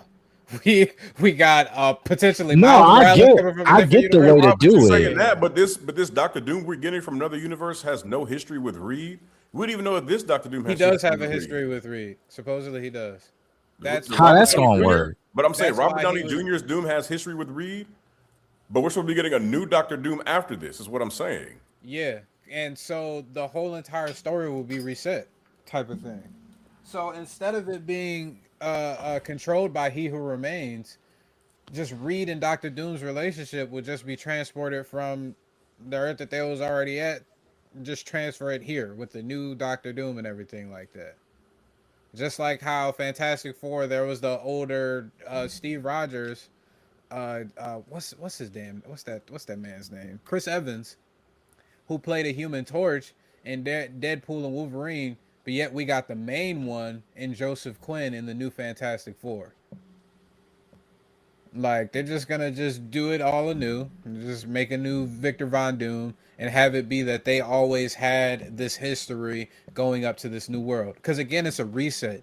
That means the entire history of things are changing. It might to incorporate everyone. It might generally still be the same, but we were talking about it last pod. Is they're not gonna be breaking the mold a lot in regards to mutants and all of the things that already transpired that happened with Thanos and Ultron and all of this jazz. They're just gonna make it so that, hey, the mutants just never got involved. They were dealing with their own shit, maybe a Mr. Sinister, maybe so on and so forth during this time, and that's why they didn't get involved. So I think they're just gonna get straight to it and just be like, that's what it is. So then we get Doom. So like, okay, Fantastic Four 2. Definitely not coming out before Secret Wars. Hell no. So when we in a new universe when we get Fantastic Four 2. It's Doom. Does Doom just pop up in that movie and it's like, okay, yeah, I know you have everything that you had before with RDJ, but just forget all of that. We in a new reset. Here's the new Doctor Doom. He has the beef already with the Fantastic Four. Yeah. Bro, that's just hard to pull over that's on. That's lazy as fuck. It could be, yeah. I mean, it truthfully just all depends. Again, it's very crucial how they're spinning this RDJ Doctor Doom stuff. It all depends on that. Because if they do an impeccable way of telling RDJ or telling us why RDJ is Doom in this specific universe, then we're not banking on this new Doom to have to convey or do all of that shit. If they give us a good bow ending and a good understanding of why RDJ is Doom, then nobody's gonna bat an eye about this new Doom because it was. But at Max, sorry to interrupt you. At Max, though, we are supposed to possibly there's a good chance we'll have another RDJ Doom movie, right? Or Doom something. We don't know. If we did, though, if it were to be that that's the case, that RDJ signed on for one more additional movie, how in the world do you balance all of that? Are they going to do like an old man Doom? No. What do you mean? For the Secret Wars Part 2, that's just to be able to fully expound upon, I guess, the full story of Secret Wars, just to make it easier. That's why I think they're initially talking about the 2 parts for Secret Wars. Because they got 2 movies. and you got a lot of It's time to be like able to flesh it out, which I like. flesh That's why I this said stuff I out. agree with it. But what That's I'm why saying is, oh, you saying the third movie would be the part 2 to Secret Wars, and then RDJ is just done. it's done is after that. Yeah, Oh, no RDJ Doctor okay. Doom coming to the new universe. He's gonna be Yeah, done at Secret Wars, and that's why I'm thinking yeah. if they're And doing I this mean, two part, they just gonna have to hope that they're gonna have fans to. lock in on the idea of, hey, think of your more traditional Marvel universe, It's the only i.e., way to do comic this. book universe. Either you already got him as Doctor Doom. Either you slowly phase him out over time, which is gonna make it even harder for the new person, or just get that shit over with. Yeah, And I think they just decided this shit is too much of a hassle. Let's just get this shit over with. We have a great and flesh actor out. who wanted Yeah. to come and play Doctor Doom. We have a great story behind why he's Doctor Doom. So why not let's just go balls to the wall, do this shit, do all the comic book timey-wimey variant bullshit that's in the comics, and then let's just start anew going forward. So I think that's what they're doing. So the mistake that we gonna see is gonna be Hugh Jackman. Cause that's not. It's just don't bank in for it. They just. I mean, unless they did like an old man. I mean, they still could. They I think could they kind of might do do like an an old old man man Logan. Logan, and he just remembered. You know, you could blame it on his healing factor or something, but he just remembered the events of the past and is finishing up some I loose can see that screws too. type gig. Or just working with Deadpool still. And just fucking doing his own thing, or time teaming up with X Force while the mainline Wolverine is with the X That's Men or and the that's my Avengers or anything like that. that's my big thing is like if this reset came with like a character reset, it would be so much more smooth to like issue into the next saga. It's like, okay, we could really put everything behind us. But here in this description, at least, it sounds like it's almost kind of forced, which is why I think D used the words before of lazy writing, because you just gonna have to be like, yo, I Doctor Doom and Reed Richards have a beef, but it's not RDJ's Reed Richards. It's this new one. And Okay, because this that's my was a thing I'm saying whole. because I'm like, yo, I get we doing a reset, but they didn't show this Doctor Doom during that Fantastic Four movie. They showed an empty seat. They I think showed that's him the at the reason why. end. So it's like you They gonna may as reset well the call universe. this Yeah, phase one. how you gonna reset the universe and have a different Doom when we haven't even seen them have any type of history? And it's like I get what Rob is saying, but it's like, yo, the story is gonna have to make so much fucking sense. Like the Human Torch joint is different Yeah. because he was in a whole different world with Cassandra Cain that had nothing to do with this new Fantastic Four. That was an old and they brought him in because that was the death of that universe that we thought was gonna be. This is like the second time they bringing back these Fox characters and X-Men. So I get we're, universe hopping. We get this multiverse. But it's like, yo, you're bringing back Robert Downey Jr. and then his Doom is done. And now we're supposed to believe that a new Doom that you have in place just has the same history. Well, I guess it could because we haven't Has seen. more of a history. You said what? Has more of a history. Because at Yeah. the end of the day, this Doom that we're seeing at RDJ, it's not the prototypical Doom that we're accustomed to seeing. Because we know He Who Remains altered the timeline specifically so that he was in control and he stayed in control. Yeah, but listen So to this, Rob. We going from He Who Remains is Kang variant from them just taking Kang completely out this shit. I don't think they are. I think why why Tony Stark looks like RDJ is specifically a reason of He Who Remains. I think Kang, although he probably won't be shown as we would have seen him in Kang Dynasty, he's still gonna have played a pivotal role in why the mainline universe looks the way it does, why So the is he mutants are only not going to be there. spoken about and they are going to say He Who Remains did this because that would just feel cheap because the general audience isn't going to know who He Who Remains is if you're not going to be showing Kang. If you're not going to show Kang in any capacity and I just say, think general audience are going to have to just go through and we say He Who Remains is the reason that all this shit is like this, and we skip right over Kang, right over all that other shit, and then boom, Robert Downey Jr.'s Doom is done after 3 movies, and we get somebody else. It's like, okay, so all that talk about a He Who Remains and all of that, and we didn't get to see him. most folks, general audience included, know about He Who Remains because They of how don't, right? popular Loki Loki was one of the best TV shows. Rob, Loki was It's not a that time. popular for general audience to know Oh, who remains. brother. Oh, brother. Season 1, season 2 of Loki Nigga, is I ain't super even watching. popular. That's you not everybody though. That's the thing. Rob, we say general audience. We already know there was a general movie audience with him. It's not going to be like, okay. And there was a movie with him too.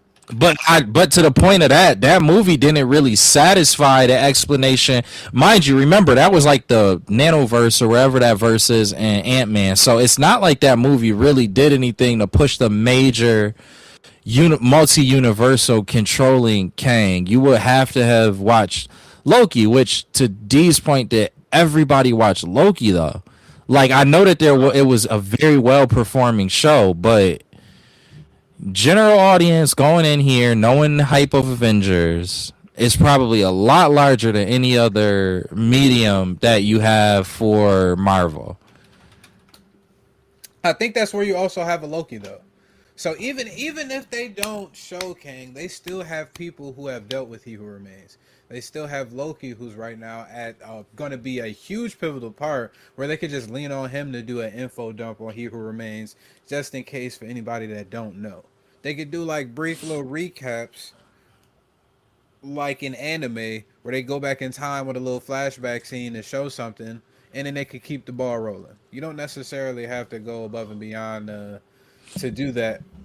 And I don't think you need to for general audiences to understand He Who Remains was the person who's behind all of this shit. He Who Remains is the reason why Tony Stark looks like Doom and why all of this shit, or one of the reasons why all of this shit is transpiring. I don't think it's too big of a task, if you ask me. I could be wrong though. It's just how they sell it. You know, like that's what all of this really kind of boils down to. Because it's so much like what's different with this movie, or at least these two movies, are that like there's so much course correction. You really don't know what in the world is actually going to happen in the movie itself. Like everybody can kind of have like speculation and such, but it's so much that like warped and changed the idea of Jonathan Majors being pushed out, and now us switching over to RDJ and everything that's kind of on the back of that is so hard to fully know exactly what is this movie going to accomplish, what is it going to do. We just have titles more or less to go with it, but we know that Marvel in the cinematic universe has a lot of liberties that aren't necessarily from the comic book. So when you combine all of those elements, it's like, yeah, bro, we really have no clue. They very well could weave this together where we sitting here with these questions and then they say, yeah, no, we already have an answer for that. And the answer actually works. It just depends. Russo brothers have been pretty good with their storytelling in regards to bringing a lot of different pieces together. They really were confident and went to Kevin Feige and said, we got this. So maybe maybe all of this they thought about and they just got a way to figure it out. It just does not seem very understandable at this point in time. Just to put it in perspective too, if we were to ask like a couple general audience members who don't have that much comic book history what their favorite TV show of Marvel is, probably some people will say Wonder Man as of recently, but a lot of people I would put money on would say WandaVision. Loki season 1 outperformed WandaVision in total minutes cumulative viewership. That alone leads me to believe, Rob, that don't translate to nobody knowing He Who Remains is responsible for all of this shit. Yes, hold on. If Endgame almost made $3 billion, well, I'm talking about that general audience that's going to see a big old spectacle, somebody gonna bring their kids. All them niggas is not gonna know if they mention He Who Remains. Who the fuck is He Who Remains? Who they is know it? it because they viewed Loki season 1. I think everybody that contributed to that movie almost making $3 billion. Everybody did not watch Loki season 1. Yeah. I'm someone that doesn't even watch Marvel TV shows. It doesn't have to be everybody. It's still a plethora of people. Even you, though, you haven't watched it yet. You know who He Who Remains is. It's not like a crucial or crazy concept to understand if somebody just tells you it word of mouth too. This is what Marvel is banking on as well.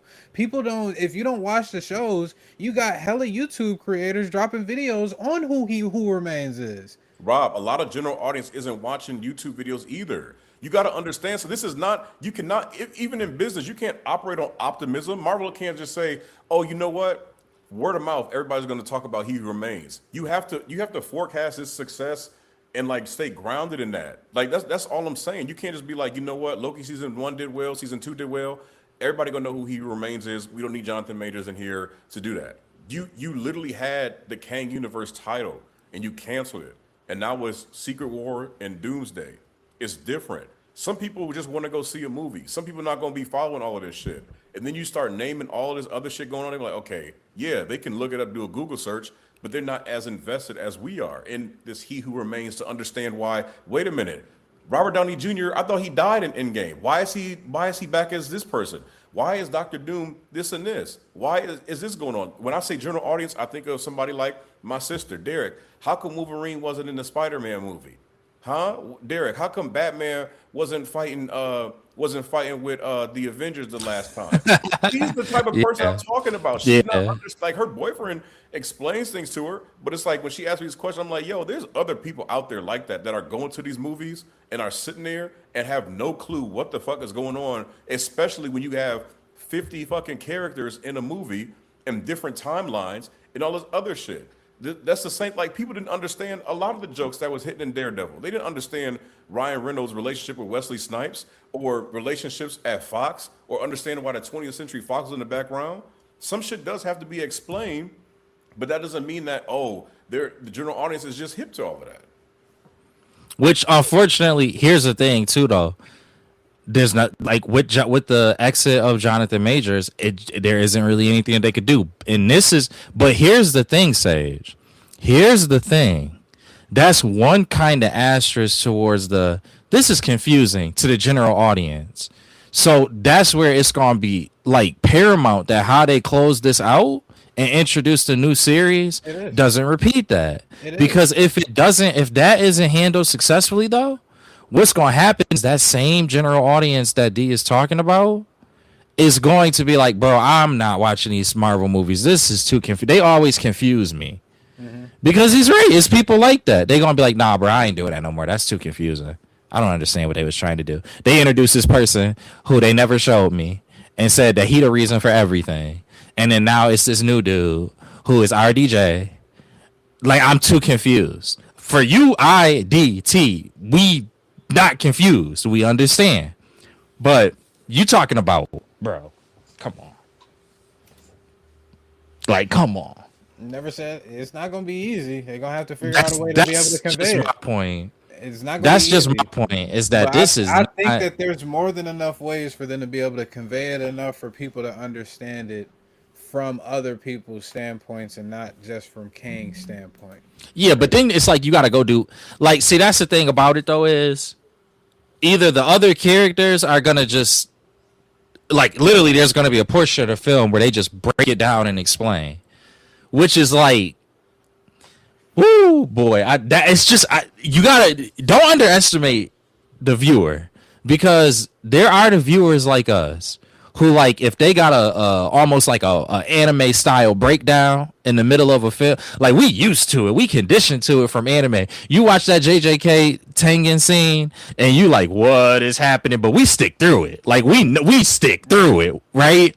But bro, you put that against somebody who just like, all right, this Avengers thing was trending on Twitter, X, formerly known as Twitter. Let me go see this Avengers movie. And then they just have a full-on explanation a quarter into the first film.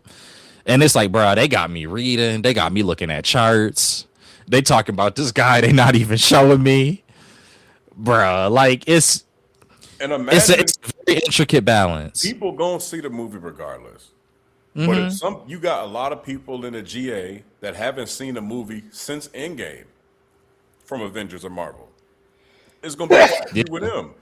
They're gonna be if they have a scene where they explain it. It could be a 10-minute scene where they explain it. There's nothing wrong with that. We just watched Superman and Lois have a conversation for 10 to 12 minutes. They can explain that, but in this context, it's so different because they're gonna be drinking from a fucking fire hose. It's like when you start your new job and everybody's using all this work jargon and saying all these different abbreviations and all this different shit and using people's nicknames at work. You like, yo, like I caught two things. Yeah. And now y'all want me to understand what y'all said in 10 minutes? It's like it's gonna take a while. But it's like you have to be able to explain that like somebody is 5 years old. And they've done a lot of shit since Endgame where it's like you can't break this down to somebody like it's gonna be difficult during a movie where you introducing old X-Men characters, introducing new characters, introducing the plot, storyline, and further building on this. They gonna do it though. Like that is what is essentially gonna happen in some way, shape, or form. But I just think that's kind of one knock. You know what? And that's the concern for me is you likely gonna have to just eat it, like take an L in that, because I don't see how you get around that. But if that now imagine everything you just said, Nino, and now let's add that it's just as confusing at the end. And what for the general audience, like we said, not the ones like us, but for the general audience, what does that do for you if the film start with confusion and end with confusion, and likely because it ends in confusion with the end of that movie that leads up, that is pushing through the reset.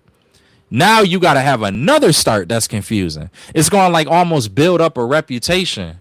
That's why I'm saying they got to. It's the part of the success with this movie is not just like there's the marketing success, there's the character success, and then there's gonna be the plot success. And the reality is that in order to push this forward, you really kind of need to have success at all three of those levels. We've already seen where the marketing is doing its thing. We are seeing the characters that they have. We talking about heavy hitters. We talking about X-Men characters that people love dearly. Like they doing it, at least as far as it seems right now with it. And I have confidence that throughout the movie, they'll make even more connections and make even more moments with those characters. So now the last one that you got to kind of tie into place is going to be that plot. And the way that they maneuver, I'm not trying to say this to like put them down, because I know that in a lot of ways they just trying to do the best that they can, but it is this is kind of tricky. So I don't know. But to be honest, D, I think they take an L. I just think you have to, because unfortunately Jonathan Majors wasn't able to have a graceful exit. So what do you do? There's moments where you're going to have to explain, because you just don't have any other options unless they put somebody else in that Kang role. But I don't think they're going to do. There hasn't been any indications that they're doing anything like that. All right. Went on a little tangent there. The Watcher supposedly in it as well. Who is this? The Watcher. With Doomsday, should we expect to see any of the cosmic entities since the multiverse is ending? I would think they would get involved. The most I've heard about was the Watcher, but that's about it. Another way for I could see general audiences being able to get the information that they didn't get from various shows or movies that they didn't watch. So that's another way. What does Wanda's role look like in Doomsday? All I can say at the moment is that her involvement is slightly unexpected. Are the photos that leaked of the actors in costume legit? Thank you. I can confirm that there was a very substantial leak of Avengers Doomsday pictures during the last days of 2025. I will, however, not address their content on this page. My question is, are all the projects coming out this year, Wonder Man, Vision Quest, Daredevil, Born Again Season 2, Spider-Man, Brand New Day, all tying into those characters returning in Secret Wars instead of Doomsday, meaning they won't be in Doomsday but will be in Secret Wars? Some will, some won't. Brand New Day and Vision Quest are in the yes category. So it seems like Vision and all the characters from there in Brand New Day will be returning in Secret Wars instead of Doomsday. So that's interesting. What are the chances Secret Wars will be split into 2 parts, which we were just talking about? The current Question. rumor. Oh, go ahead. I just got one question off that, right? So see another thing kind of going off of our previous conversation, just because this does fit into that. That's another reason why this stuff gotta be so important, because this gonna be characters offhand that we don't see in Secret Wars that will appear in the next saga. And it's like, what was happening with them during that time? Like, if Wonder Man not in Secret Wars, like one of the most powerful entities that we possibly could have. Now you got to explain why or what happened during that entire part. All of that still got to be answered as well, and how they end Secret Wars and how they set up and end Secret Wars, I should say. So they just whoever in that writing room. They got the dude. They got the dude who helped write Infinity War and Endgame, and wrote what's that damn show called? I got the multiverse. Man, they drinking coffee now. Rick and Morty. They got the same guy who's been wrote on Rick and Morty, and that had a very big multiversal type of events, and so somehow, some way, I think they were able to keep it cohesive. So I think that's why they brought him on. He drinking a lot of coffee right now. Probably. I mean, right now, like 9:15 p.m. He's still trying to figure out how to fix something. Yeah, but the current rumor running around is that Secret Wars is going to be split into 2 parts. I'd like to pile on to that rumor and say there's a very high chance that they could. And the reason is why that is, over the last few days, the team here at Cosmic Circus has been monitoring updates for developments on multiple Marvel projects and have discovered that Avengers Secret Wars, which was originally approved to start in the coming months, has now ground into what is known as a conditional start phase. Essentially, it means that Marvel cannot legally film anything for Secret Wars until a new verification of the contract is achieved. In the few instances that this has happened is because there has been a massive shift from what the production was originally looking like. For example, like one film now being split into 2 parts.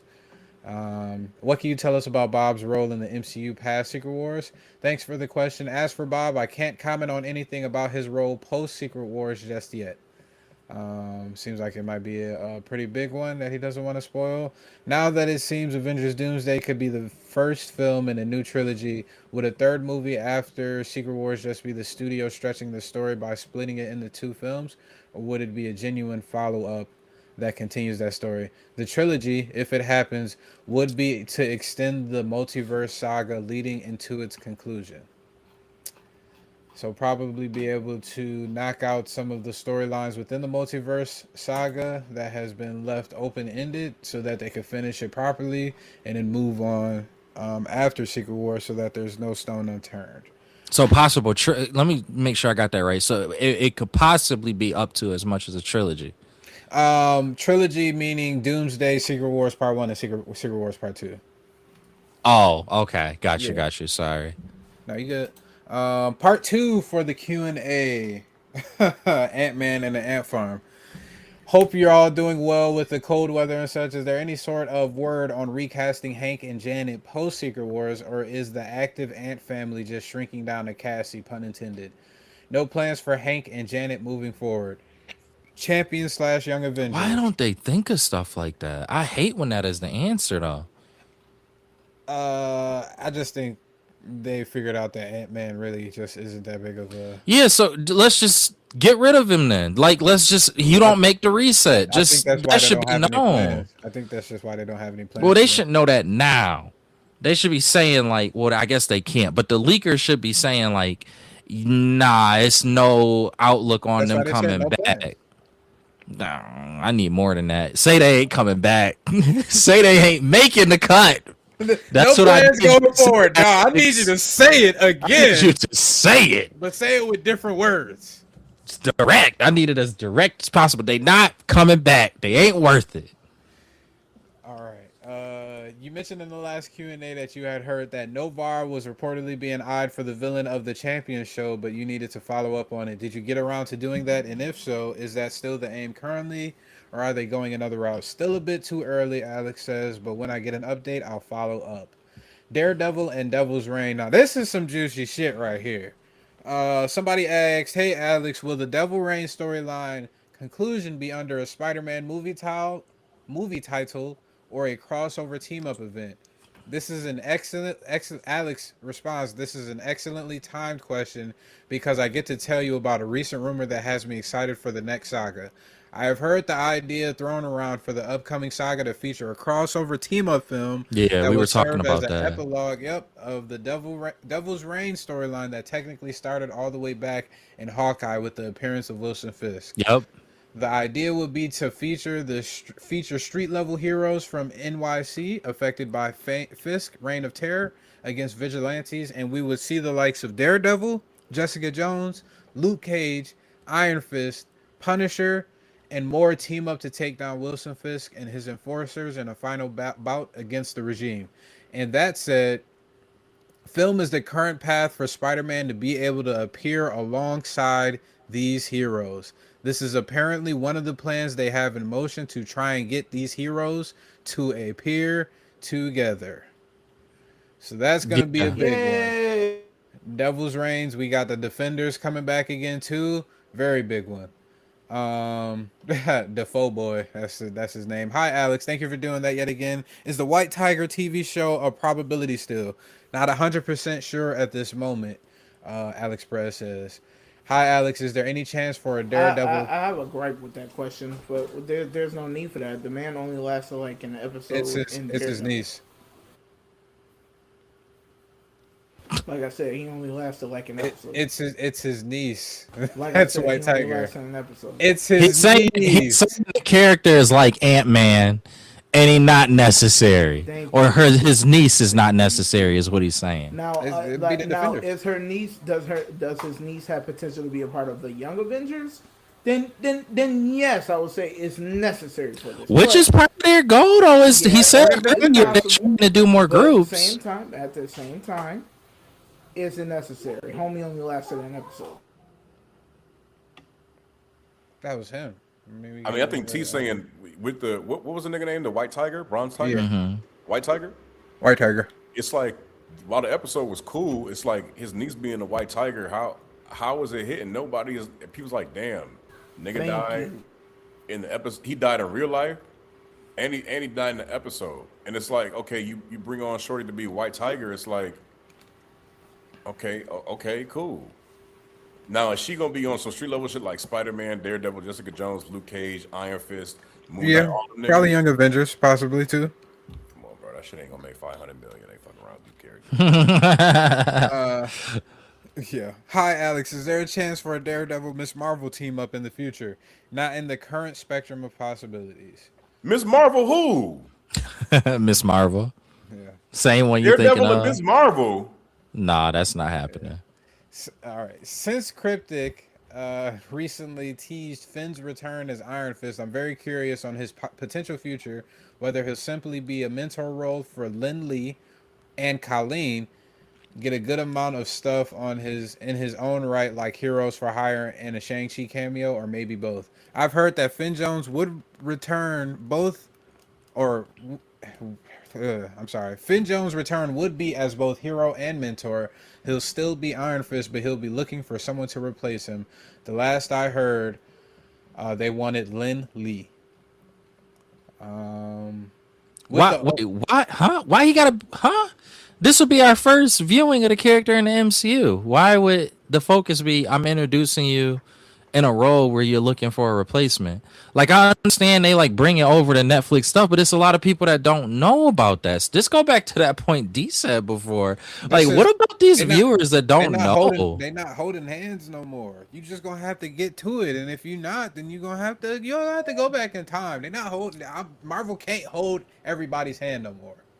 That's the issue that they had before, and they was slowing. Why he gotta go though? Like the Danny Rand. I think he just wants to leave. I think they might also position him to his like Rand Enterprises. He can't necessarily be at the helm of his business. I'm pretty sure he did it in the comics, but he can't be at the helm of his business. Man, they should just go get a new person. Go get a new person. We in a reset anyways. That's what they get Lin Lee. No, why can't it just be Danny Rand? A new Danny Rand in a new universe, and just if he don't want to do it, Just hold off to the new universe with the reset, and we got a new Danny Rand. Somebody who want to play the role. Exactly. Who knows? They might still have plans for him. Come on, bro. With the old defenders expected to return in the next few years, can we expect to see their old villains like Killgrave, Davos, Diamondback, and Bushmaster to return as well? It is possible, but the one I've heard mainly is David Tennant as Killgrave, which is the Purple Man from Jessica Jones, if I'm not mistaken. Yeah, because he's done a lot of different things in the comics, especially if they end up doing more with Doom. Doom actually has a really crazy story with the Purple Man. So I wouldn't be mad if they brought that character over, even though that character is a vile person. Great villain. Is there any Guardians of the Galaxy? Is there any possibility of a solo project or new franchise? Annihilators ? In Star-Lord's future, or will his story continue only in event movies? There is. I've commented on it before. I can't remember what he said. Will we see the Guardians in Doomsday or be saved for Secret Wars? We haven't heard about them in any leaks, so I was curious. I think they kind of forgot about them, no lie. That's what Alex said. Hulk. Who is that? Somebody asked about the Guardians in Doomsday and Secret Wars. Oh yeah, they just James Gunn can't do it no more. They gone. Hulk. Hi, Alex Lizzie. the so Hulk, serious though.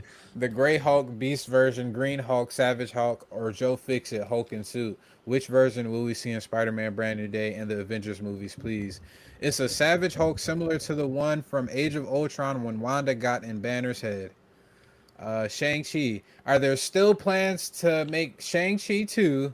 And if so, is Destin Daniel Cretton going to direct it? Yes and yes. Will Marvel go more into the history of the Ten Rings, the organization, at some point with like an animated show or something like Eyes of Wakanda? Marvel Rob, Studios, huh? You lucky I was muted, but I was saying that you was happy about that one. You salivate over Daniel DDC all day. Hey yo, bro. As much as this statement. man like, oh please, he does such an amazing job. Oh, this, that, and the fifth. Like, bro, come on, son. Has he not? But bro, you go so hard for this. All right, it's just ridiculous. I don't want to hear shit. Niggas been banging on the chest about Sam Raimi and his Spider-Man movies for 20 years now. I don't want to hear that shit. Rightfully so, though. Rightfully so, and rightfully so for Destin Daniel Cretton. Wonder Man fire, Shang-Chi fire. Spider-Man, the shit that we've seen, especially with the new leaks that's been dropping recently. With the costumes for Tarantula, he doing solid. He is doing solid. I'm not gonna lie to you. Everything so far with his track record is like I want him to have more direction in the MCU. It seems better. If he's willing to take on more work, I'm okay with that. All right.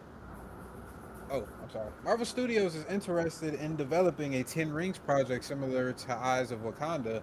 From an idea that I heard, though different from how Eyes of Wakanda was executed, they want to show how the organization has gone on through the ages and has influenced the events of the MCU from the very beginning. It would have had the organization interact with characters throughout history, including the Eternals, the Red Room, World War II, and modern MCU events.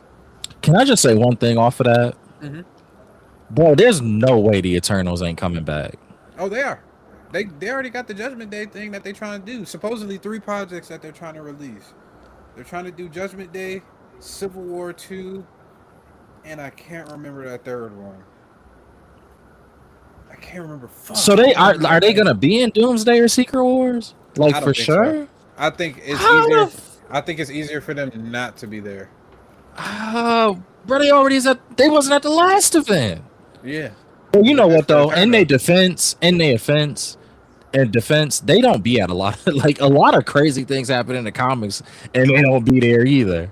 So, all right, they don't. But it's like, bro, they introduced them in a way that was like, yo, they're gonna have a very crucial part to play within these next phases.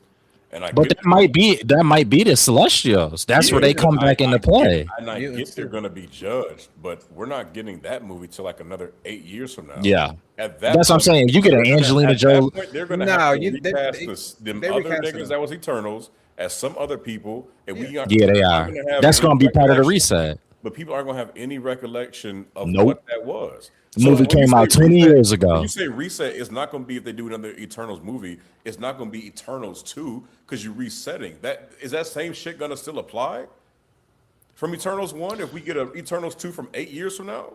It might not. Again, they're picking. That's a good But that's the question. thing. If they They're picking and choosing, how can we get a Shang-Chi 2 if Shang-Chi 1 ain't gonna apply to what went on in this? It will in this apply reset? because they're gonna pick and choose which ones are gonna stay and which ones are gonna be rewritten. I think choosing what happened in Shang-Chi 1 over what happened in Eternals is crazy because what happened in Eternals was really would have had the world going over some World War III shit.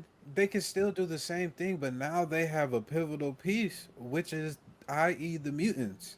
Oh God. I think it's gonna go more so like the comic book. That's what the reset for the Eternals would be. Yeah. Which is like not too far off. Like it is far off, but it's not.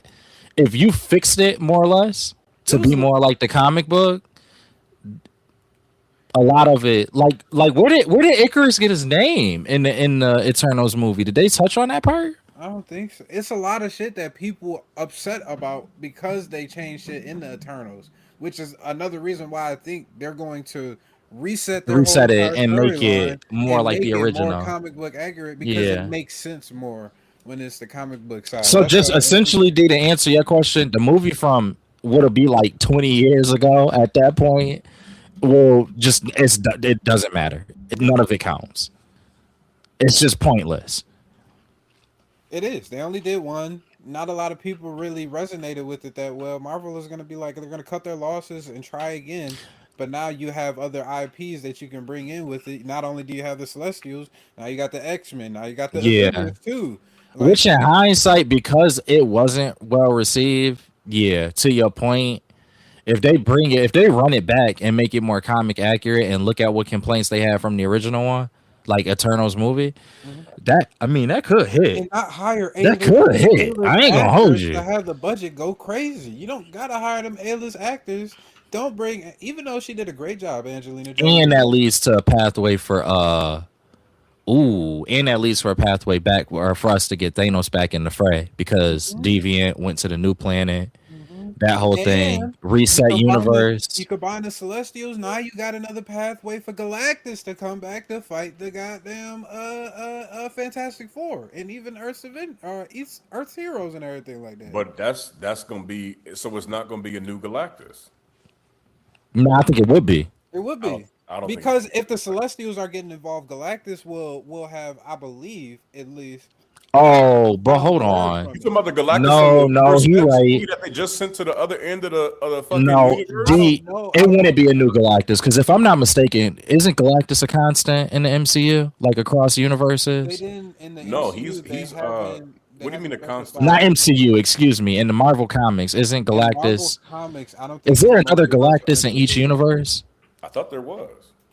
I don't know. I thought there There's was something. Maybe it's the Celestials I'm thinking of, but there's supposed to be some being like of Galactus or Celestial level that is a constant.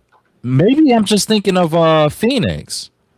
I know the Phoenix the status is. of Galactus across the multiverse is generally considered to be one unique entity who exists across all realities rather than having different variants for every universe.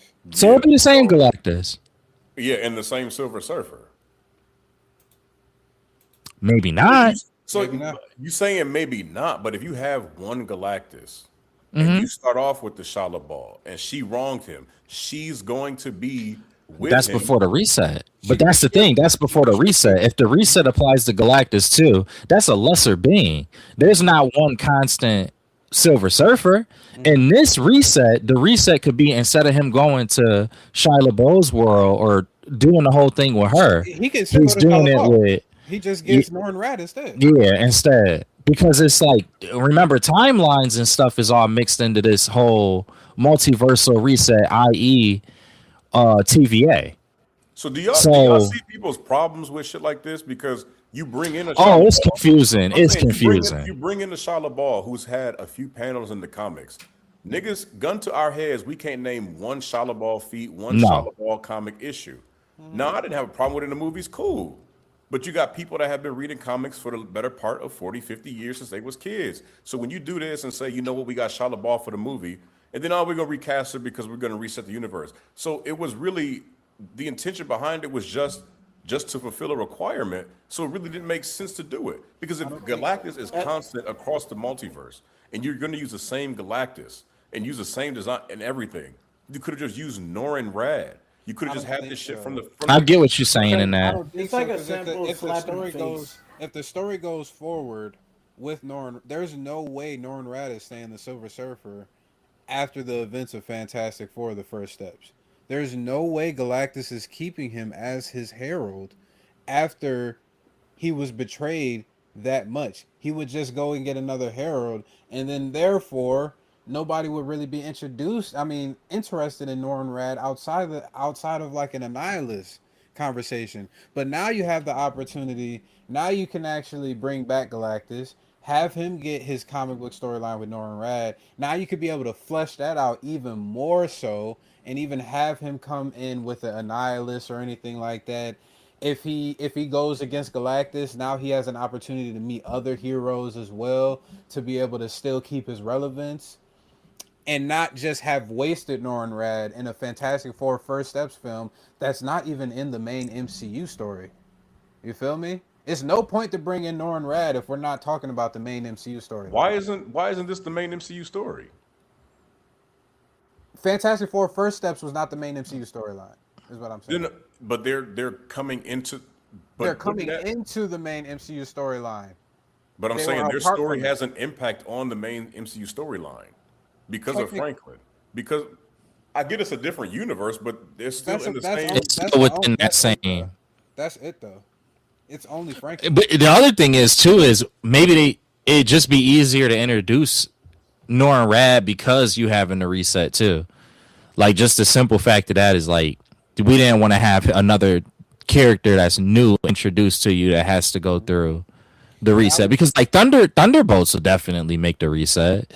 Like a lot of the newer characters, Miss Marvel will make the reset, but you probably don't want a newer character to not make the reset. Again, because of the conditions that kind of come with Galactus, Galactus will make the reset, Fantastic Four will make the reset, but you don't like... We can even have it compelling enough where... because you could just have Silver Surfer also make the reset, and then that still is null and void to the idea why couldn't you have Norrin Rad? We could. I think it doesn't really do anything. They wanted to provide, I guess, a more of a compelling storyline. Because now Galactus could go back to Shia LaBeouf's fucking world, and if that baby that she had there was a boy, or if she had a significant other, it was a girl. If she had her significant other, now Galactus is like, Shia LaBeouf, you disrespected me. 100 lashings, Dr. Umar style. And I'm going to go to your home world, and I'm going to take your most prized possession or beloved possession, which could potentially be your husband, and I'm going to make him my fucking person now. But that's the thing. I don't even think that's necessary with the reset. Not necessary, but at the same time, it was like in the movie they showed her with one little girl, and then it didn't show anybody else on that planet. It was like there wasn't a compelling enough story for him to be like, you know what, I'm gonna go back because he showed up. It was just them two. He didn't. It wasn't nobody else around. He can't just be like, I found your husband. I'll make him my hero. It's like that shit seems like it's beneath Galactus and that's, to go back and find somebody's husband to make them a hero. He's gonna be petty. Bro, if I'm going to find somebody else to be one of my heralds, bro. If I could just I think it's even simpler than that. You just if I can imbue anybody with the power cosmic and they're still not going to be on my level, I'm going to find anybody. I'm not going to go across universes knowing that I'm starving and hungry. Because if I wanted to be petty and you did that, I would just destroy your whole world. Also, I think you just reset it. I think you just say it's even Galactus was affected. Yeah, just reset it for real. Because then they'll have the opportunity to have the history of all the other heralds of Galactus, like Firestarter and then it just be little twists too. That's the other thing too. Is I think the reset, for as many things as they can make the reset be like little tweaks, would be probably helpful. So, like in the case of Silver Surfer, instead of it being her, it was her husband. Even if we don't see him or anything like that, it was he could have been the last survivor with a daughter. Just like a little tweak. Maybe even the little tweaks can just be around more powerful characters. Like in this version, if by all indications, it doesn't look like Franklin has a sister. At least, like she could, but they also could go forward with this side of the reset, the one that we're currently on, with him just being the child that was born and such. Whereas in the reset, again, because he's a more powerful character, it's just a little tweak to him, to where instead of before where he didn't have a sister, now he does. Like little, like where you can introduce little tweaks, I think will help. It'll help make things a little bit easier to process for the characters, at least that we know coming back. So, you know, two, again, incredibly powerful characters in Galactus and in Franklin Richards. Oh, Doom couldn't have as much of an impact on them, so their changes are just little things. Bigger characters, yeah, but see, no, then that's going to get tricky. Because again, like if Doom or if Thor don't make the reset, what we saying? Thor wasn't a strong enough character. Thor's a pretty powerful character. Thor's making it, but I They think about to kill that nigga. What you talking about? They killing Thor. Nah, they keeping them. Even But like I said, when I figure in Chris Hemsworth's like personal life, I would not say either yes or no. I think the ending of the multiverse too. I think the Celestials would not have their memories in regards to the previous universes, because I think that multiversal swap and the incursions would just be too powerful, even beyond the idea and scope of like. It gives us celestial amnesia. Yeah. So that could also work in. Yo, I'm not about to. We about to put You was not about to tell me you Dr. Doom wiped the memory of the Celestials and not Reed Richards and Frank. I think the Celestials would be, because in the Secret Wars in the comics, in Jonathan Hickman's, the Celestials was killed, murked by the Beyonders. We could essentially, just like we had what's his face? Damn. Galactus ship in the sky, and we were seeing the Latvarian chair, and we weren't seeing Doctor Doom. Obviously, he was preoccupied somewhere. He could have been repurposing that celestial tech. He could have been trying to find the Word of God. And if the description for the Word of God was how it was, he can reshape reality how he fits. He could take out the Celestials in one fell swoop. That's how powerful it seems. So I think that could be the smartest route to get them out of here, so that they don't have to worry about the questions. Oh, what about the Celestials? Oh, what about all of these people that happened in Galactus? What happened with his shit, with the Fantastic Four, all of that jazz? I think that'll just be their easier way. Like I said, it's gonna be hard to figure out.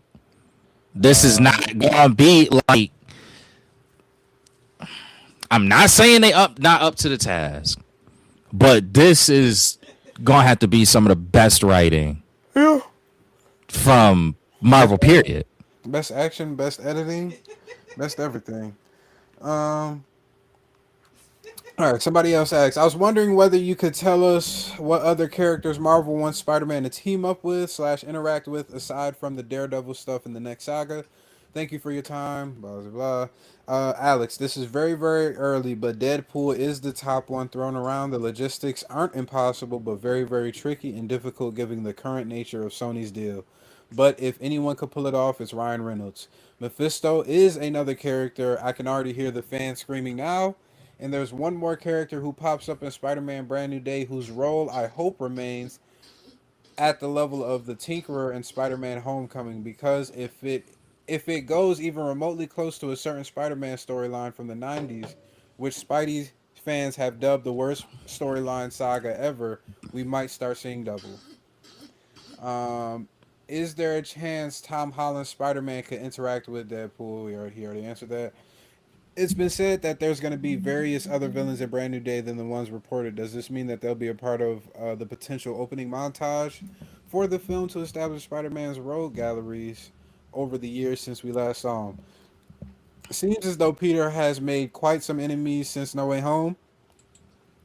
If so, something like that. Most of them are literally very niche B or C ranked villains from the comics. This film really has the record for the most Spider-Man villains in one movie. There are about 9 villains from his road gallery here. God damn. Hi, Alex. In this upcoming movie, Yep. 9 niggas. bruh. They're not. All right. Before My y'all thing is go, this, all right, I'm gonna say before you keep going, they really gonna have to do a lot for this movie for 9 villains from the road. Before y'all come to the conclusions, they're doing. I'm not coming to no conclusion. I'm just saying I just hold need them to come on. correct if they're gonna do this. That's all I'm saying. They're doing a montage for most of them, which was just stated in the response I just read. Just like they did a montage for some of the Fantastic Four villains in the beginning. Obviously, niggas is not getting the full. I don't think. Probably Tarantula more so than anything, but we're not getting the full-fledged storyline for some B and C list villains. They're doing a montage to show what Spider-Man's been up to all this time, and then they're gonna go from there, just like Fantastic Four First Steps. It's not gonna be 9 main villains that they got to deal with for the whole movie. All right, that's good. I hope That's they don't cool. do that for. I hope they don't do it for a villain that is important though. No, that's fine. It's just fine because they could do a sequence where it's like we just trying to show Peter was really locked in. More threats kind of came his way in that time, and then you got things like the hand where it's actually like really shown out. And But my thing is, Scorpion. what if the montage is that hand scene? Nah, Hell. they're not doing that. They're not doing that. I feel like they're not doing it because the hand also comes into effect. With You Devil's ain't Reign bring- too, right? Or am I bugging? They come in effect. What, Rob?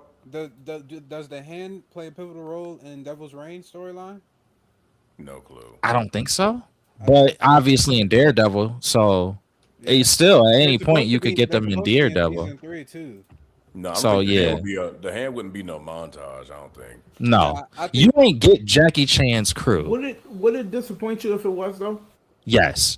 Not really. Knowing that No, they're it using would. them For me, it would. They're using them. You for what you season get 3. Jackie Chan's whole team for? If not the Nigga, throw Jackie in Chan something. don't mean he have to only do ninjas. You racist fuck. I'm not saying that, but that's not what I was saying. That is The what point you're is saying. no, it's not. It's just when I'm thinking of like somebody training you for hand-to-hand combat. Yeah.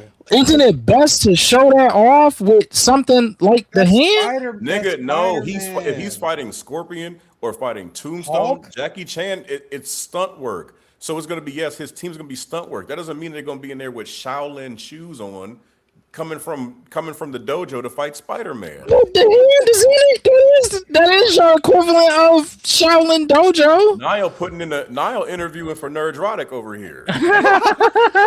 Wow, That's crazy. I think they could pull it off with the montage because there's already been rumbling. I mean, it could be one. Prevalent in Daredevil season 3, and we already So it's like a sneak peek with this Q&A. Exactly. With this Q&A too, we've seen that Marvel was potentially interested in going over the history of the hand, and then on top of that, we have the Devil's Reign comics, which, if it comes out, Peter was fighting all these villains, and Wilson Fisk was sending these villains his way. Now we have an opportunity for Peter, all of the Defenders, and everything like that to face off against the Hand, and essentially Kingpin in their big team up film too. So either they could be trickling a little bit of breadcrumbs in a montage, or they could be trickling a lot of breadcrumbs throughout the movie. Regardless, it's still gonna be trickling breadcrumbs. Nobody assumes that the Hand will be the main villain or even the biggest villain in this movie. I will say this though, the idea of it being a montage, I kind of do like that though, because it does feel like a huge, like what we've been asking for is a huge shift in Peter Parker, and that feels like if he's been preoccupied being Spider-Man, it makes me feel more confident that some of the aesthetics that we've had, most notably the aesthetic that you hate, where we're having so much of a focus on the side characters in Peter's life, it makes me feel like that's not necessarily the case. Like I'm almost getting confirmation in that by knowing that he's been doing a lot of work as Spider-Man. It seems like a very Spider-Man focused film.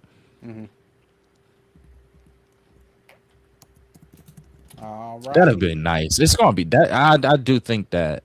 I'm trying not to. I'm trying to get out of having preconceived notions towards superhero stuff, because like Wonder Man kind of was like the nail in the coffin for me with that, because I was like, Wonder Man about to be some trash, and it was really good. So I'm trying not to. So I'm not going to say that it for sure is going to be a really good movie, but I mean, everything that I've been hearing about it is not really disappointed. Mm-hmm.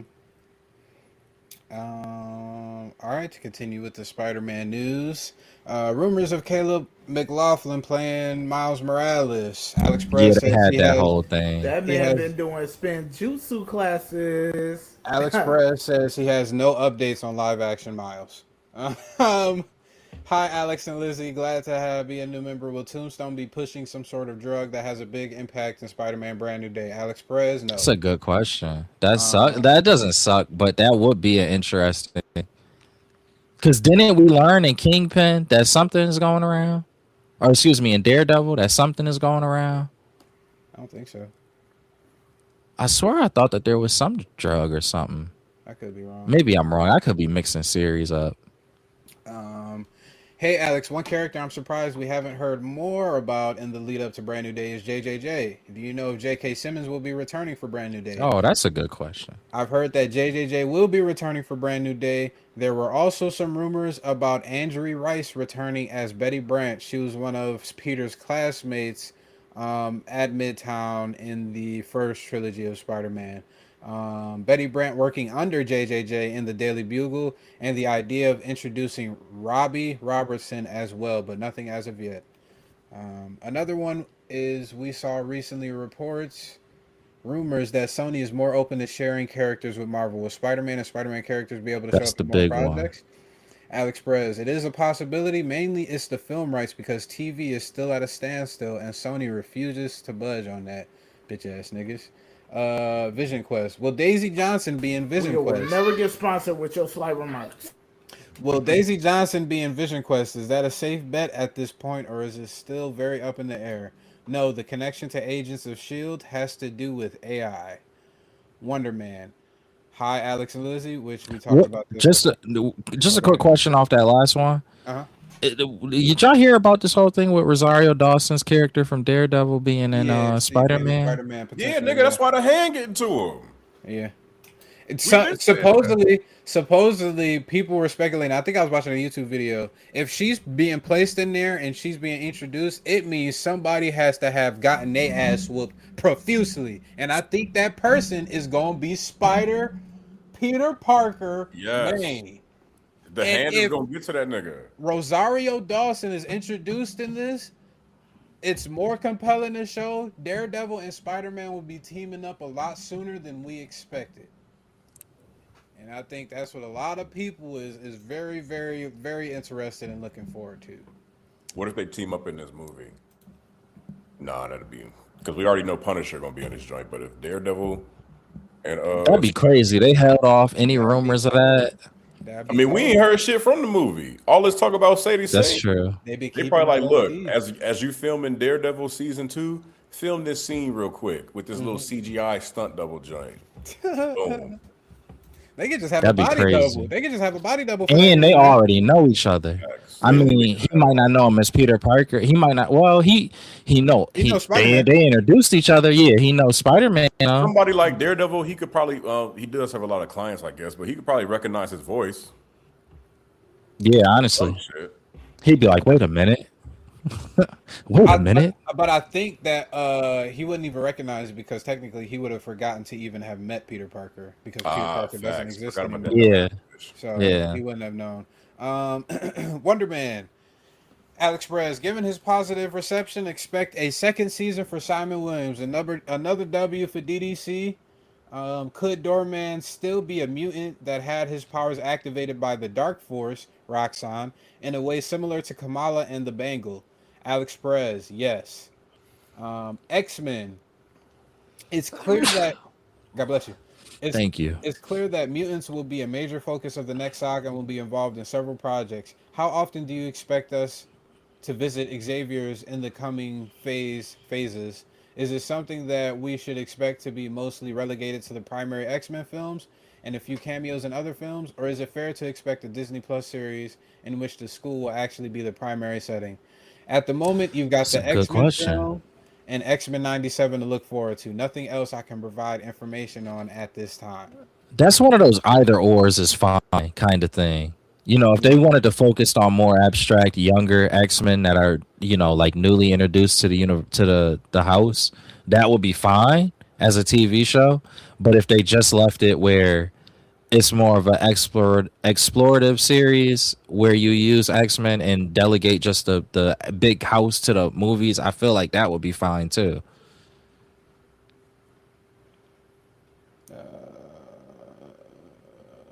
All right. Last couple questions. People are asking about the schedule, the release schedule for rumored films in the next phase.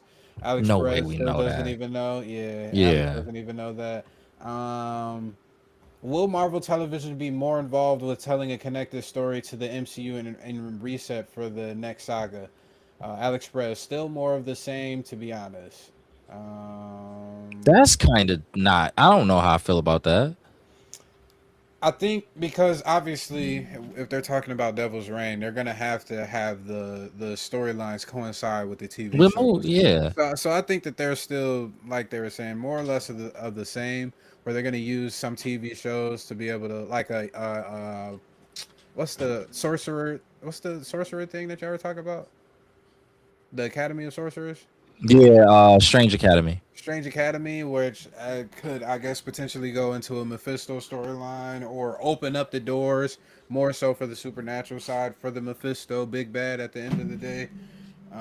So I think they're gonna still do more or less of the same.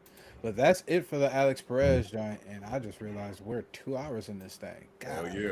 damn, Yeah. Yes, sir. it's about that Close to time. an half. Real quick, another slew of honorable mentions since we're not going to get to it. Marvel Comics announced a 10-issue series called Doom Quest from writer Ryan North, who's actually been at the helm of the most recent Fantastic Four storylines.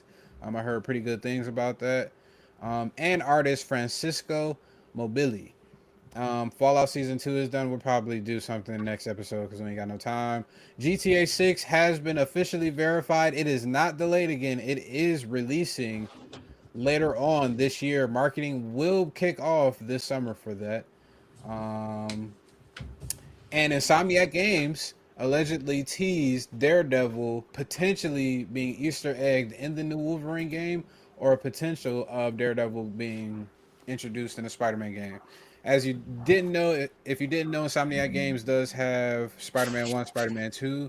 I believe in Spider-Man 2, Nelson and Murdoch, their law office was, what's the word? Was accessible, not internally, but you could see Nelson and Murdoch, the sign on the outside of the building. So supposedly they are canon. Matt Murdock, specifically Daredevil, canon to the Spider-Man Insomniac Marvel universe. So very interesting news on That'd that. be fire if we could get a game. Go from I Wolverine to like, Daredevil. like Supposedly yeah, especially too, the Venom solo game is still coming out. Huh? The Venom solo game supposedly is still coming out. That shit should have came out when the movie came out. When did the movie come They out? got leaked. Hell no. 2018? This is more so for the Insomniac universe. oh, if they did like a no DLC, People were saying that they're gonna put the Carnage storyline in the Spider-Man 3 game, so that Peter will be able to have to deal with that, and they're gonna have a solo Venom film. It could be crazy. And then you getting in the Web of Shadows type shit. If you include Wolverine and he get the symbiote like in Web of Shadows, ooh wee! They should just remaster that joint. Ooh, they should. Great Spider-Man game if you've never played that. Probably one of the greatest. I ain't gonna lie. For a fact.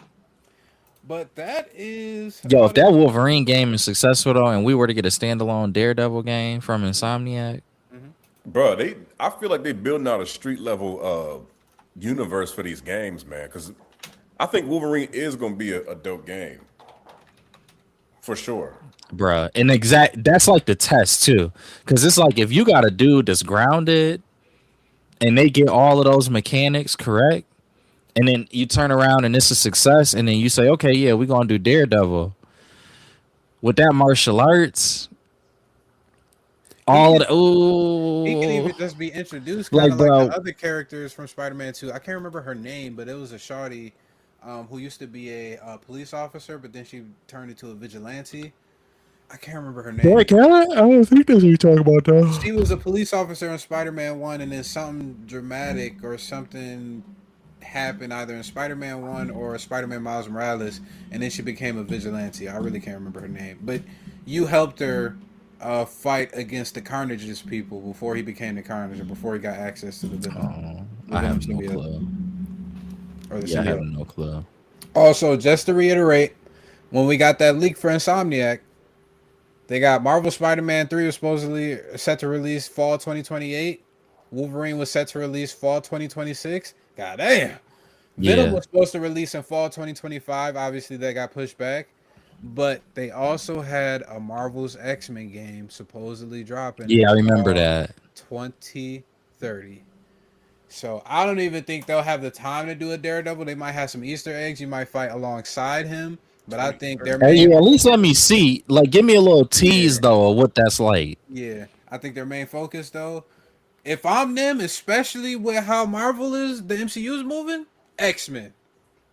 Todd, Yo, you imagine for that's Daredevil fucking though? X-Men.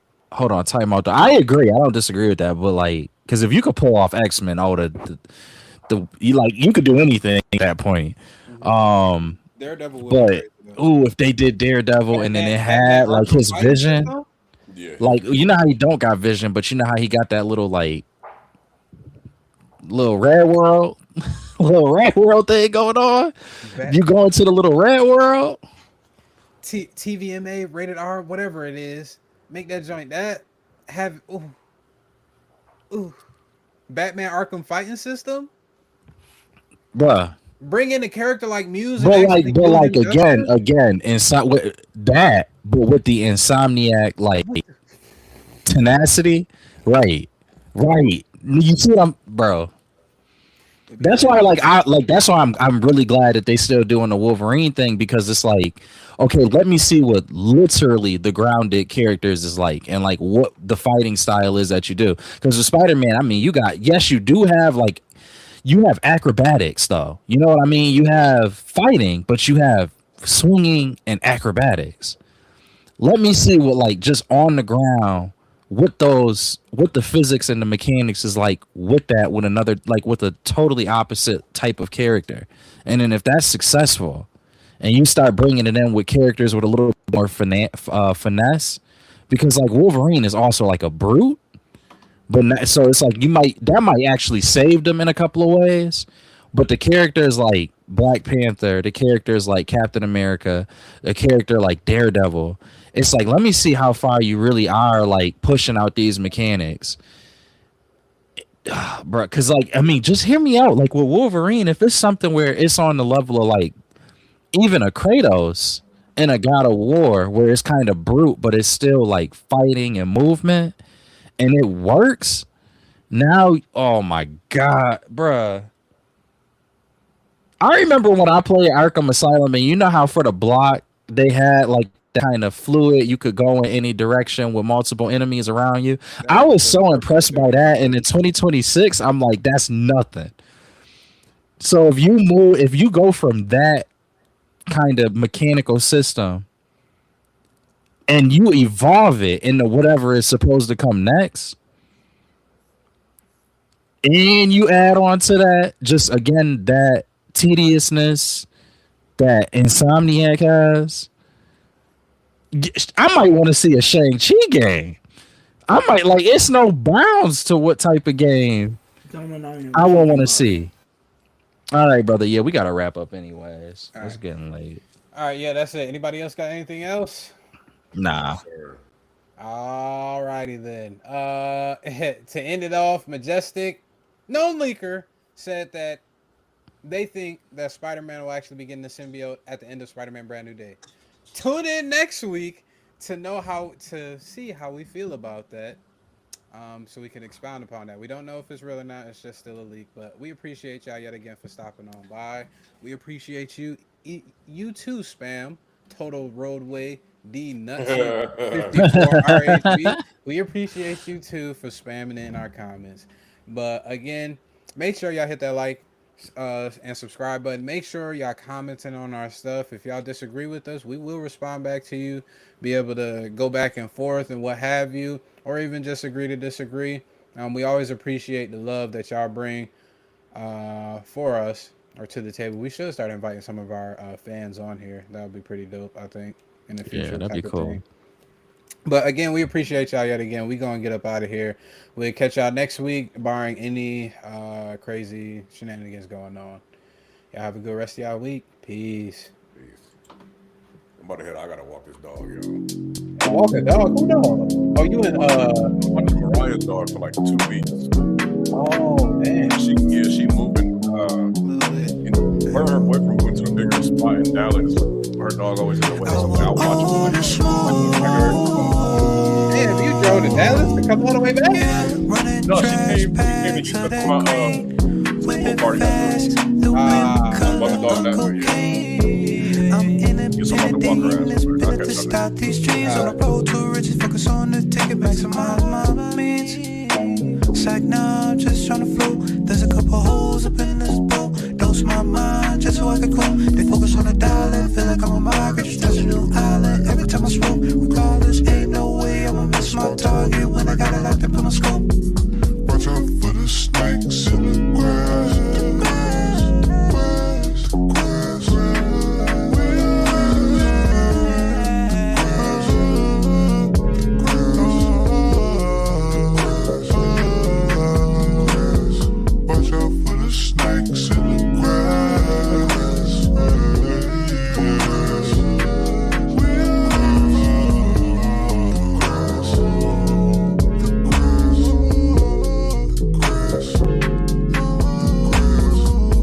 There it is.